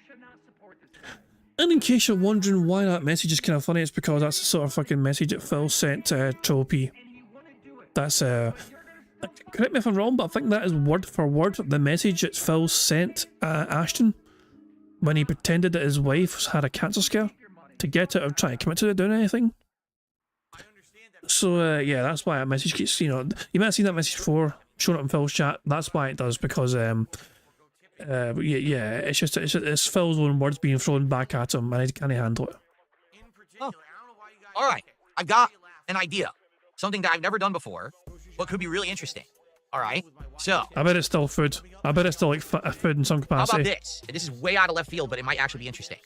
What about, instead of fast food, okay, what if I were to order from a different place? Like, for example, what if I were to order from, like, an Applebee's or a Red Robin, one of the more sit-down style Americanized restaurants? But there's still chains that likely you could go to, but it's not as fast foody. Like, for example, Applebee's has a 2 for $25 deal. Now, when you order it online, it's like over $30. But well, it's still the exact same fucking thing. And how about instead of ordering this food, I order that food instead? It's the same shit. But I could do, like, a combo where you could get, like, an appetizer and 2 entrees, and I could try a whole bunch of their food. You see what I'm saying? Like, that might actually work. Let me take a look at... Who fucking also, cares? Like, I know Red Robin is around here. I'm trying to think what else is around here. Yeah, see, they do it.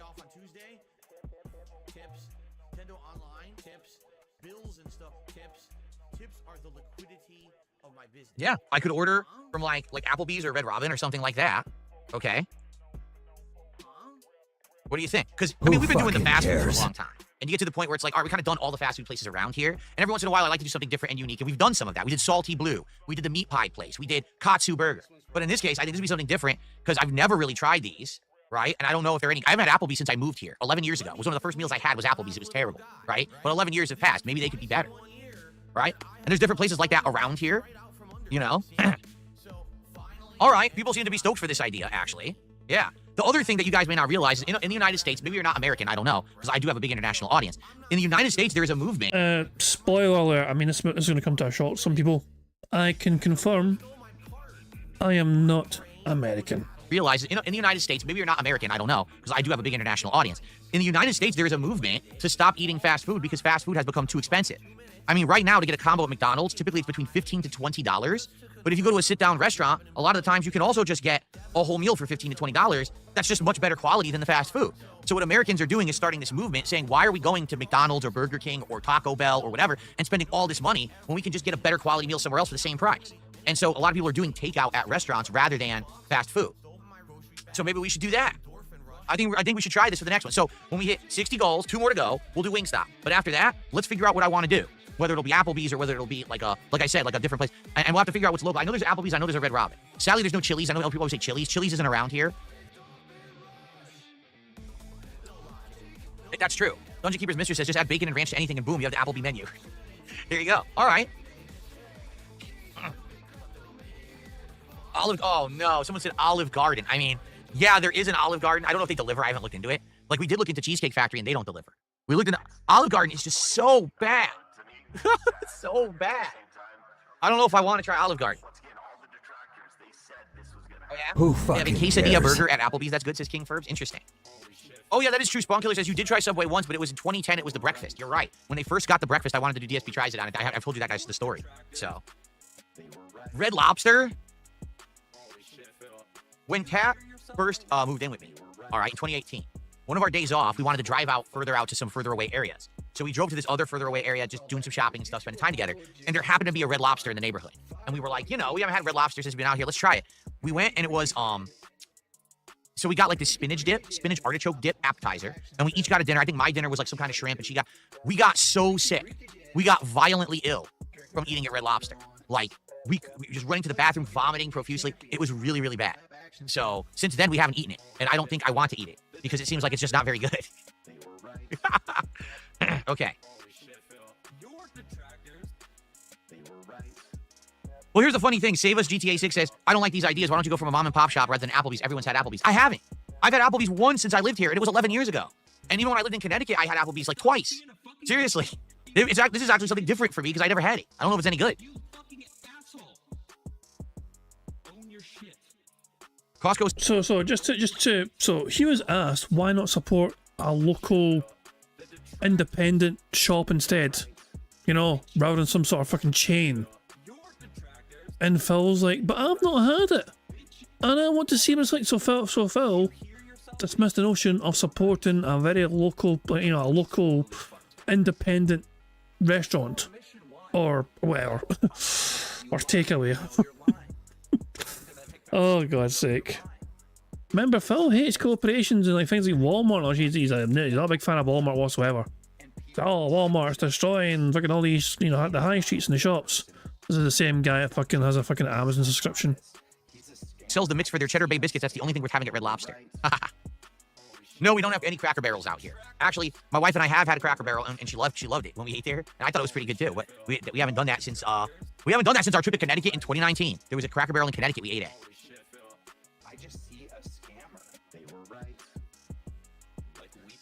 Yeah, I heard that this morning. It's on social media that apparently the pro wrestler legend Sabu has passed away, but it didn't seem to be 100% confirmed. Like people were saying it happened, but no one was 100% confirming it. So I don't know if he's passed away or not. If he has, I mean, that's a loss for pro wrestling. The guy was an absolute crazy legend with the insane amount of risk he put his body through in ECW and all over the years. He definitely was an innovator of pro wrestling. That's for sure.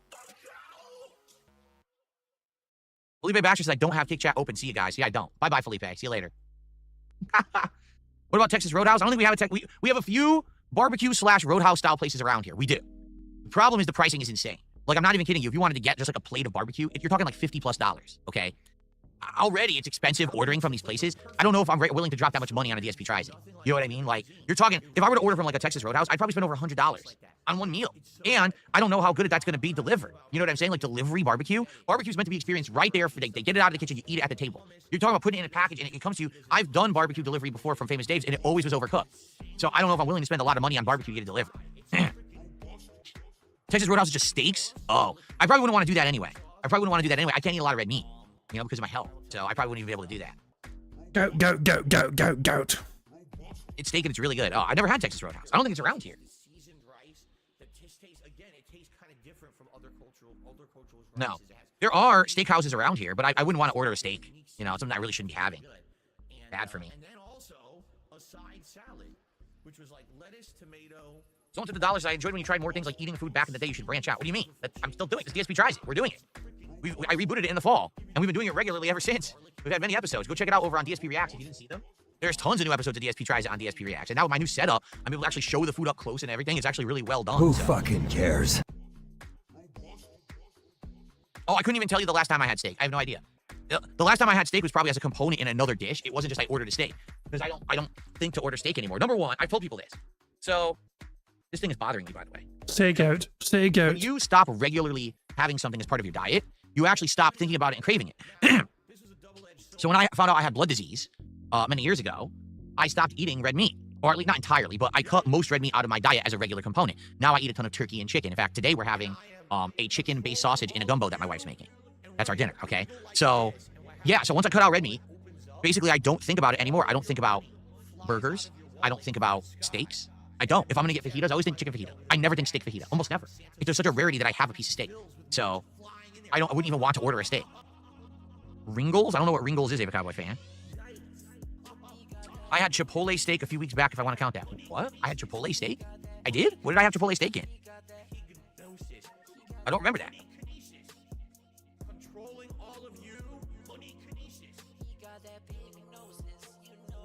I legit don't remember that.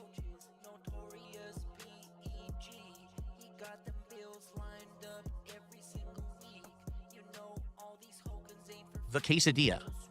Oh, yeah, Chipotle. I had a steak quesadilla. I totally forgot all about that. Yeah, okay. I completely slipped my mind that I even had that. Dumbass.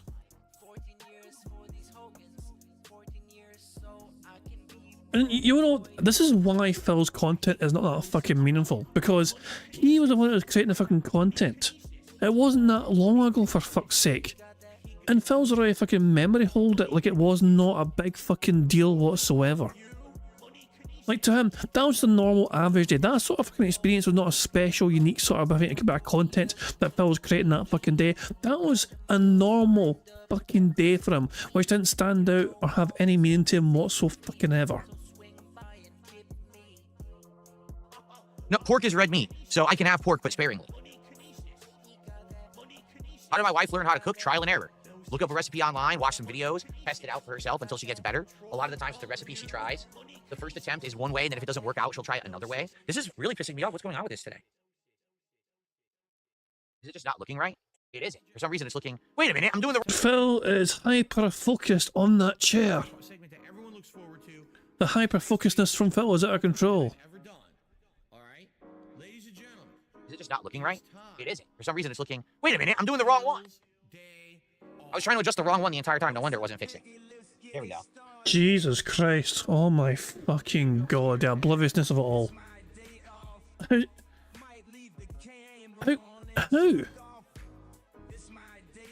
Seriously? How? How can you... How? Is he that thick? To not know which one's which? Jesus fucking Christ. What? Also, Phil called pork red meat. Pork is white meat. And a reminder, burgers are most definitely red meat, and Phil doesn't waste time in eating all the burgers. Well, duh. Okay. But anyway, yeah, just trial and error. Hello, Stevie. How you doing? All right, so we're going to do a little bit of Q&A to end the show. But FYI, we've already been talking about this. The next big marathon that I'm going to do, all right, I've come up with the idea. I think you guys are really going to like the idea, all right? It's going to be, you know how I do them monthly? So if you think about it, it's going to be probably monthly, so probably early June-ish is when we're going to do the next marathon, all right? I am going to control this marathon, not you, all right? So, you know, just so you know, FYI. But I really think you guys are going to like this idea, all right? And the thing is, if I start telling you about it now, I think I'm going to spoil it. So I actually don't want to spoil it yet, all right? But I think you guys are actually really going to genuinely enjoy this next event. Who fucking cares? Well, here's the thing. I'm genuinely thinking we shouldn't do it for 100 goals hit, okay? Because I'm thinking I want to do it in a certain time frame. Because, for example, if you remember, when we had this last marathon dictated by hitting goals, we did it middle of the week and everyone yelled at me. Oh, I didn't like that because we wanted to have it on a weekend. You didn't do it on a weekend. So I'm thinking this coming marathon will be, I will dictate the date, the time, how it's going to go down, everything that's going to happen during it. But I think you guys are going to like it. Rather than it being dictated by, oh, we hit 100 goals and we do it then, we'll just do it at a certain date. And by FYI, the date would be in June, probably early-ish June. Okay? So I'll give you more information about it as we get closer. Fair enough? So FYI, the next marathon will be probably early June. And I have a great idea for it. I think you guys are going to absolutely like it. But we're not going to dictate that it happens when we hit 100 goals. That way, it won't be, oh, the marathon randomly happens on a day no one was expecting and everyone's upset with it. Okay? Good stuff. Okay.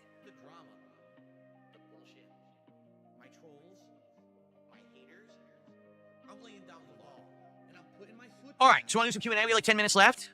I don't know anything about Giant Bomb going independent. You're saying Giant Bomb went independent, but remember, the last that we heard of them a week or two ago was that the company that had bought them out was basically making them do stuff they didn't want, and they were all going to walk out. So did they walk out and form their own company? If so, good for them. If so, good for them. I don't know anything about it, though. Am I still considering a closet clean out? Yes, I am. I feel like the Closet Festival would be great. An event where we just hang out all day. I'm cleaning out the closet, and for every milestone of support, I'm putting on a vest or a hat per your choice. We'll do polls, right? And it retires each item. Plus, we're also getting the closet cleaned out. We'll have some food, drinks, you know, it'll be a good event.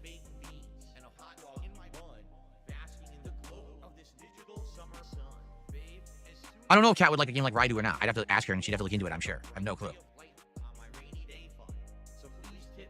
Dante Inferno, don't worry. Like I said, I'm not going to talk too much about anything yet. This next marathon, I think is going to just go much better than the last. And I think that people are really going to enjoy it. That's all I'm going to say. All right, and then we'll go from there. How much do I think standard edition of GTA 6 will be when it releases? Probably $99.99. Burger. Do I have any snacks in the house? Yes, I do. What's my opinion on Kanye West's new song? I don't listen to Kanye West. I don't know anything about it. What's my dream car? I actually don't have one. I don't really care about cars. I've never been a car guy, and never have I really desired a car. I'm serious. I don't give a shit. Oh my dog! What's up? Thank you very much, Darkside Ranta, for the super chat, who says, "Good Lord, Phil, are you that desperate for some form of control in your life that you must dictate all aspects of rewards now?" Pretty much. I mean, Phil can't trust his own audience to fucking, you know, come up with viewer's choice, because apparently they're not intelligent enough to do it. Although he blamed the detractors, he blamed the EO detractors for somehow, like, think about the odds that it would take for us to manipulate the polls in such a manner. There were like hundreds of fucking games in posts and comments suggested.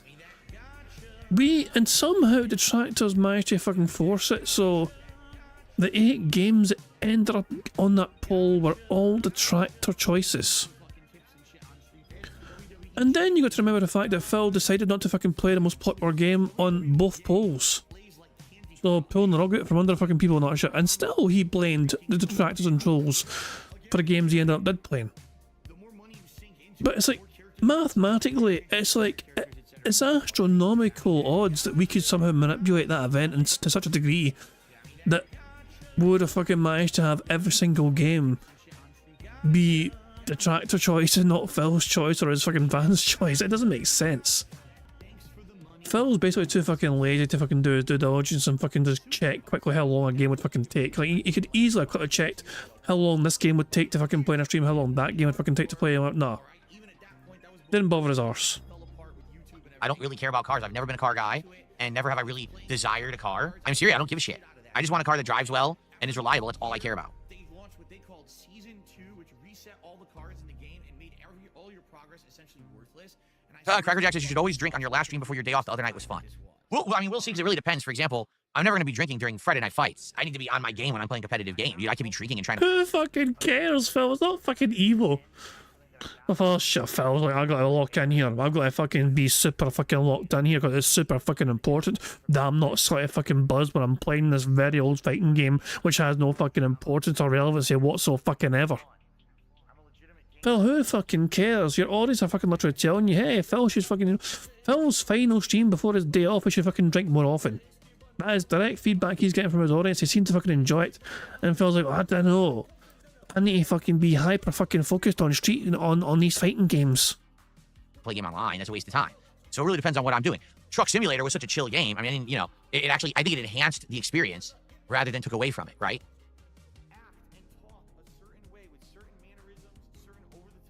So why not change it so you're playing the fighting game on Thursday and the truck game on Friday night? Make the truck game every Friday night, Phil. Problem solved. I've never had caviar, no. I don't think so. I don't recall ever having caviar.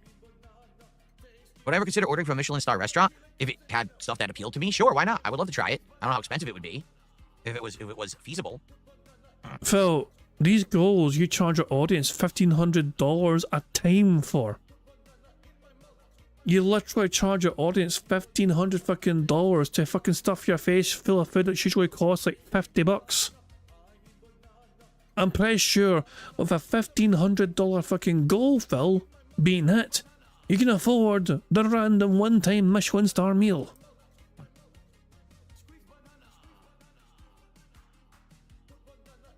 Would I do other drinks for marathons, or is alcohol the only option? What? What other kind of drink would I be drinking? You've really confused me now. I mean, you could drink orange juice, you could drink apple juice, you could drink fucking Coca-Cola, you could drink Iron Brew, because everybody in the world loves Iron Brew, if you didn't know. But yeah, there's all sorts of options, Phil. What do you want me to drink, gasoline?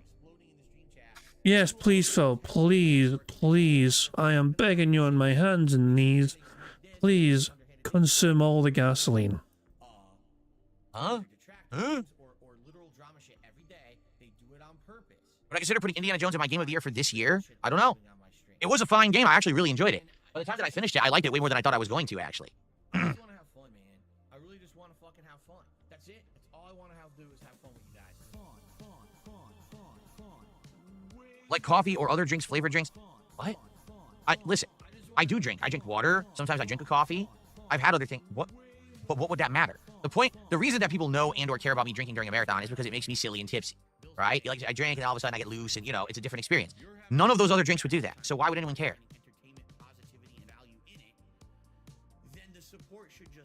Says the former alcoholic. Anyway.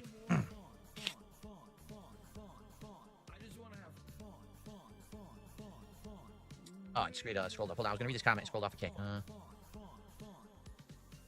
Get some real Italian wine and drink it on stream.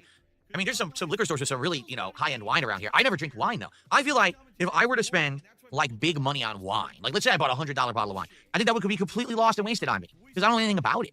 You know, I don't drink wine. So if that experience, you know, being exposed to wine is, oh, drinking great wine, I'm not going to know the difference. I'm not going to know how to savor that flavor or how the notes are different than another wine. You know what I mean? I don't have that comparison to make.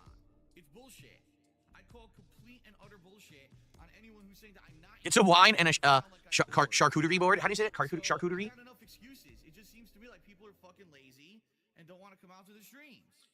I don't even know what else to say, you know? Right now, for the next week, I'm literally strapped for cash. The only money I'll have is tips coming in on the streams.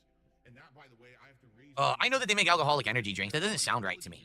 You know what I mean? Like, do you really want to be pumping caffeine into your body at the same time you're putting liquor in? I feel like that's a bad idea.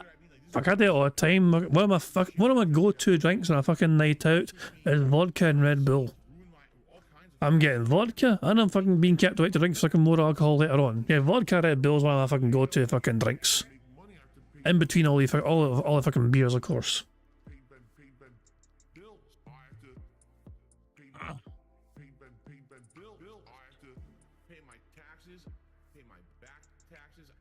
I told you guys I would consider drinks and stuff for DSP tries, but no one ever really cares. Like I said, we could compare different sodas and drinks. We could compare coffee. We talked about today.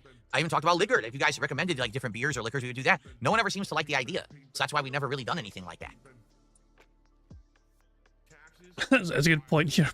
Agent 00 Souls pointing out at least the bingo board has a dick on Phil's face. Yeah, the things that have not been ticked off yet does look a bit phallic, to be fair. Yeah, there's no denying that. People are sharing their fucking favourite drinks in the chat now. What have you got here? You've got Taco Dog loves a Monster as a mixer with your drinks, okay? Dragonism, Long Island iced tea is the way to go. Steve Red Dead is a Jager Bomb type of guy, it looks like, you know. Warren likes Long Island as well. Particular Sunrise. BST is a wine connoisseur lately.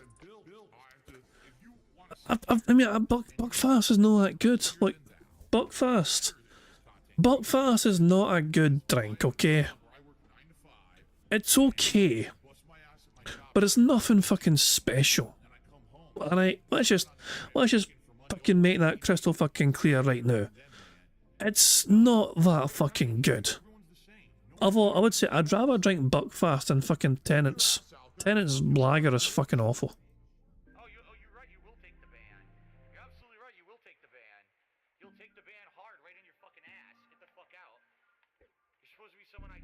I don't know, Ava Cowboy fan. I don't know what's going on. I must have missed what you said. Who fucking cares? Oh, so to give you some perspective, because people are asking about my wife's taste in games. She used to really like the Assassin's Creed series. Who fucking before they all cares? went open world. You know, she liked the more classic stealth-based parkour experiences, the older Assassin's Creeds. She enjoyed the Mass Effect trilogy, but only the first two, not the third game. The third game she did not like. She really liked Skyrim. She's played that a whole bunch of times, but she tried playing older Elder Scrolls games and didn't really like them. She's like certain turn-based RPGs, like she liked Like a Dragon, the first one, but then Infinite Wealth she didn't like as much. She still liked it, but she didn't like it as much. But more slower paced turn-based. Like she tried Dragon Quest 11, didn't like it because she said it was too slow paced, too basic, kind of. She really doesn't like. Oh, tackles all his guilty pleasure is going to Weatherspoons and just fucking having the drinks brought to your table. That is pretty good, yeah, to be fair, yeah. I mean, Weatherspoons, the owner of Weatherspoons, absolute dick. You know what I mean? The guy who owns it, you know what I mean? But Weatherspoons is undeniably good value for money, usually. Avalanche is a cider drinker. When I do drink, I don't like cider. Cider, to me, does not... I'm not a fan of cider whatsoever. You know?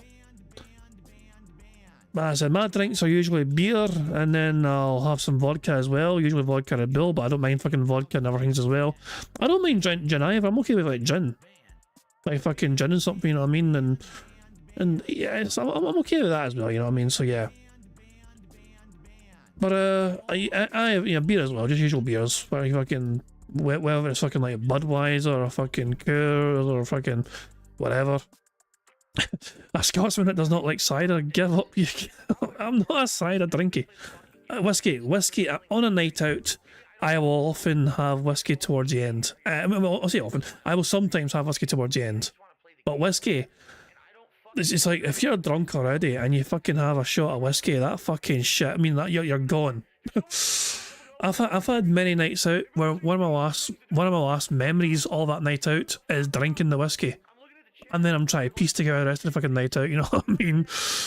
But yeah, I'm alright with whiskey though, you know what I mean? I'm okay with whiskey, so but yeah, it's usually beer and vodka though. Like games with older school graphics, like pixelated graphics and stuff. For whatever reason, it just doesn't appeal to her. Because there's been quite a few games that have those graphics I suggested, and she doesn't really like them. So at this point, I guess it would be hard to say what she likes because it's not. I've never tried Absinthe. I've wanted to try Absinthe before, but I've never tried Absinthe. The Green Fairy, I'd love to try it one time. Isn't it like, you know, really high proof? Like, you know, I want to say it's like 60 or something. I don't know what proof it is, but it's meant to be really high proof number to it.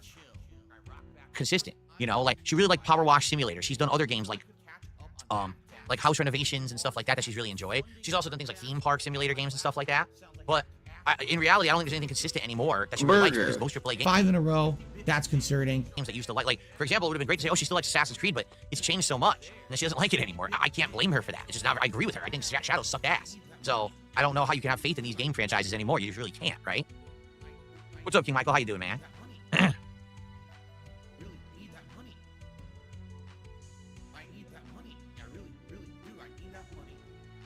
Oh, the weather's fine. It's going to be springtime weather, but it's not going to affect anything here, so there's no real reason to ask me anymore now that I have the AC in. No real reason to ask me anymore. But it looks like Phil's dropping a strong hit there that he's no longer going to bother discussing the weather. So if that appears in future bingo cards, we might not want it to be on there anymore. I don't know. Someone through the buck says, I order wine for Trader Joe's, and we have cheaper Italian wines if you want to check them out. Well, I don't go to Trader Joe's very often, like once in a blue moon. I don't know when the next time I would be to Trader Joe's would be, so.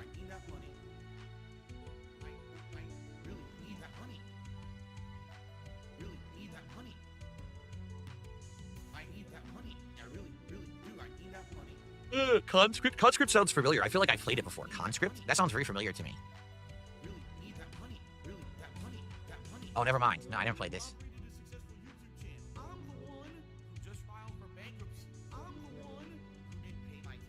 A top-down survival game? Looks weird. With horror elements? Huh. Never mind. I definitely never played that. Okay. I think it's time to wrap it up. So, thanks for a chill show. Thanks for some ideas, you know. We're getting some interesting ideas for the next DSP Tries It. I don't think we've locked it in as of yet, but I think rather than doing full-on fast food, instead doing something more, like I said, like a Red Robin or an Applebee's or another restaurant of that caliber may make more sense, because it'll be a different style of cuisine rather than just a fast foodie type. And we'll see if it's any good. I think that could be good for like 70 goals hit. And thanks for the nice discussion and the chill vibes. Everyone, thank you. Great episode of the Level 1 podcast today. I hope that you all enjoy. Tomorrow we'll talk about, obviously, how today's gameplay streams went, as well as anything else going on in game news, chill vibes, and the like. Thank you guys for hanging out, and I'll see you tomorrow on Monday for DSP Tries. Peace out. Okay. Alrighty, folks. So, let us get set up here. You know what's weird? This is not reversed. It's not. I was thinking that the camera was reversed. It's not. The camera will be reversed when I use this camera. No, it won't. Now it will be. Because when I play Player Obscure, I need to reverse the camera to be here because I don't want to block the stuff for when the combat happens. That's right. I put it here and I lift it up a little bit, right? Who fucking cares? Oh, shit. Change the color? That's fine, I guess. Leave it like that. Put it about here. I'm trying to remember exactly where I put it for Claire Obscure. I think I put it around here. I don't remember if I do the corner or not. Shit. Hold on. I'm having a brain fart about Claire Obscure. Okay, this is where I put it. Cool. Old bastard! So, what I want to do, number one. I have gout. Gout is a disease that makes my acid levels much higher than most people's. Here we go. And so if I eat certain foods, And my acid level. I want to turn off the lights and put the chair cover on. The lights are very bright today, so I need to lower them for sure, else it's going to screw with the camera. Here we go. It's still not RGBs. He's not. I mean, I was very close to him talking about RGBs, but he's talking about the actual. I mean, I think he's talking about the actual spotlight things he's got on his shine on him when he's. Like, I don't think he was referring to the RGBs there. He was referring to the actual lights that shine on him when he's got the cameras on him, the normal stage lights kind of thing. There we go. Much better. Look at that. You can tell right off the bat it looks much better, right? It looks yellow and messed up. Okay. The chair cover on. My hand is completely covered in sauce. I mean, it's a strange one. Is Phil referring to his RGBs here, or is it referring to the fucking lights he has set up for his webcam stuff? I need to lower them for sure, else it's going to screw with. Oh, I'll go back further. Here we go. Is this RGBs or not? I want to turn off the lights and put the chair cover on. The lights are very bright today, so I need to lower them for sure, else it's going to screw with the camera. I said turn off the lights. When it says turn off lights, he's also talking about the RGBs.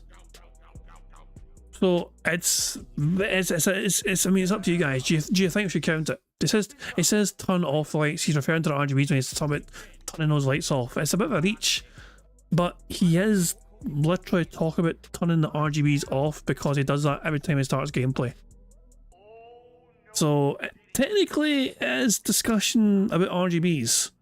Burger. I'm counting it. 5 in a row. That's concerning. Yeah, it's like every time Phil ends a podcast and starts gameplay, he turns off the RGB, so that's him basically telling his audience what he's doing. So he's brought up. Here we go. There we go. Much better. Look at that. You can tell right off the bat it looks much better, right? It looks yellow and messed up. Okay. The chair cover on. That's a good point. He's not actually mentioned subject. He still might, because he's had no subject today on Kick. He might bring up before he goes away or starts gameplay. Remember, he wants 2 more goals today.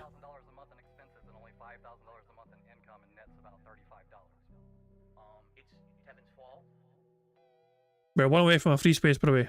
Oh, for a full house, sorry. We need 1 more thing to happen for a full house. What the hell? Now I got a string coming off of this? Okay. How many likes do we have, by the way? How many likes do we have? Like, 75 likes would mean a full house. Just saying.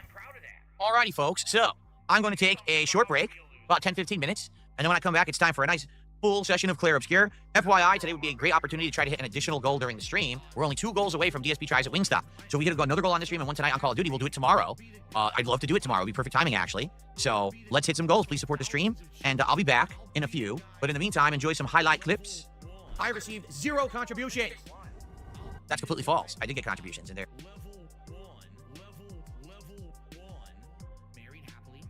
Raw? This is not Raw Phil, by the way. This is Phil stream on Raw Phil. In just a moment, we Claire Obscure, but in the meantime, enjoy these clips. See you in a few.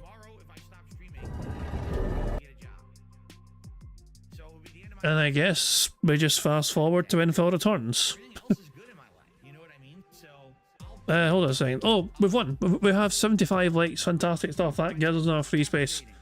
And which means that we were 7 away from our full house, and lo and behold, we have 7 free spaces. Thank you very much, guys, for liking the stream.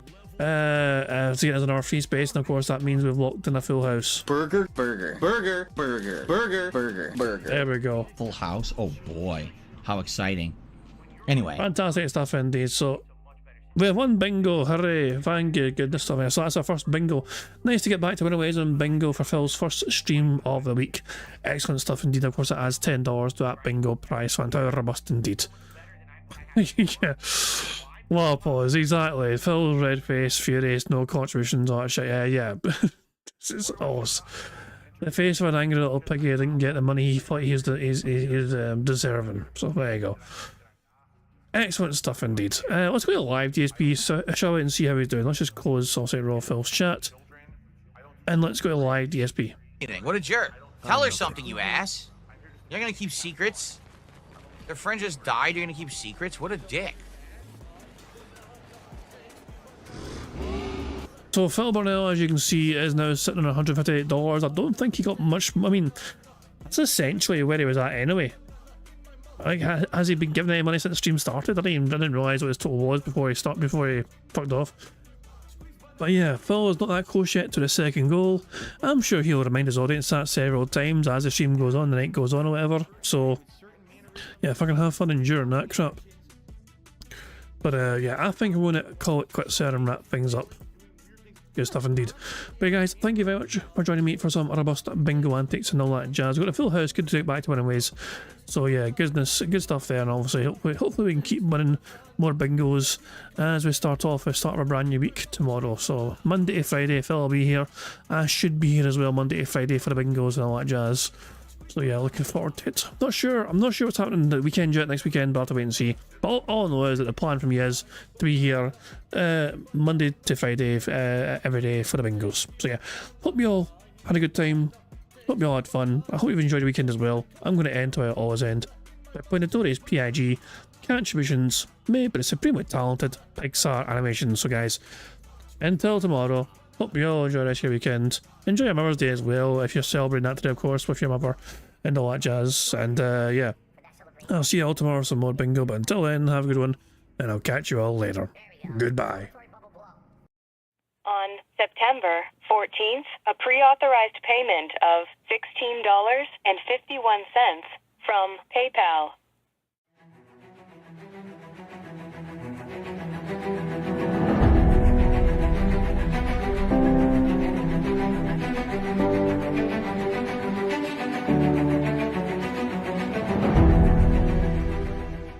All right, Luna Mills has tipped me $1.30. It says, "I'm back. What's your favorite type of shower?" When you're showered in money. When you go outside, and all of a sudden, greenbacks start falling from the sky, and you raise your face up. You're like, oh, you start dancing. You go, oh, money, money, yeah, yeah. All right, I don't know what the hell you're talking about, but thank you for the first tip of the day.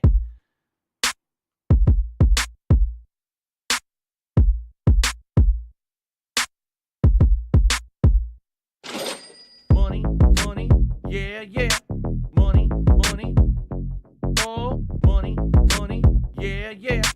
Money, money, money, money, yeah, yeah. Money, money, oh, money, money, yeah, yeah. These contributions are mandatory. Money, money, yeah, yeah. Money, money, oh, money, money, yeah, yeah. Money, money,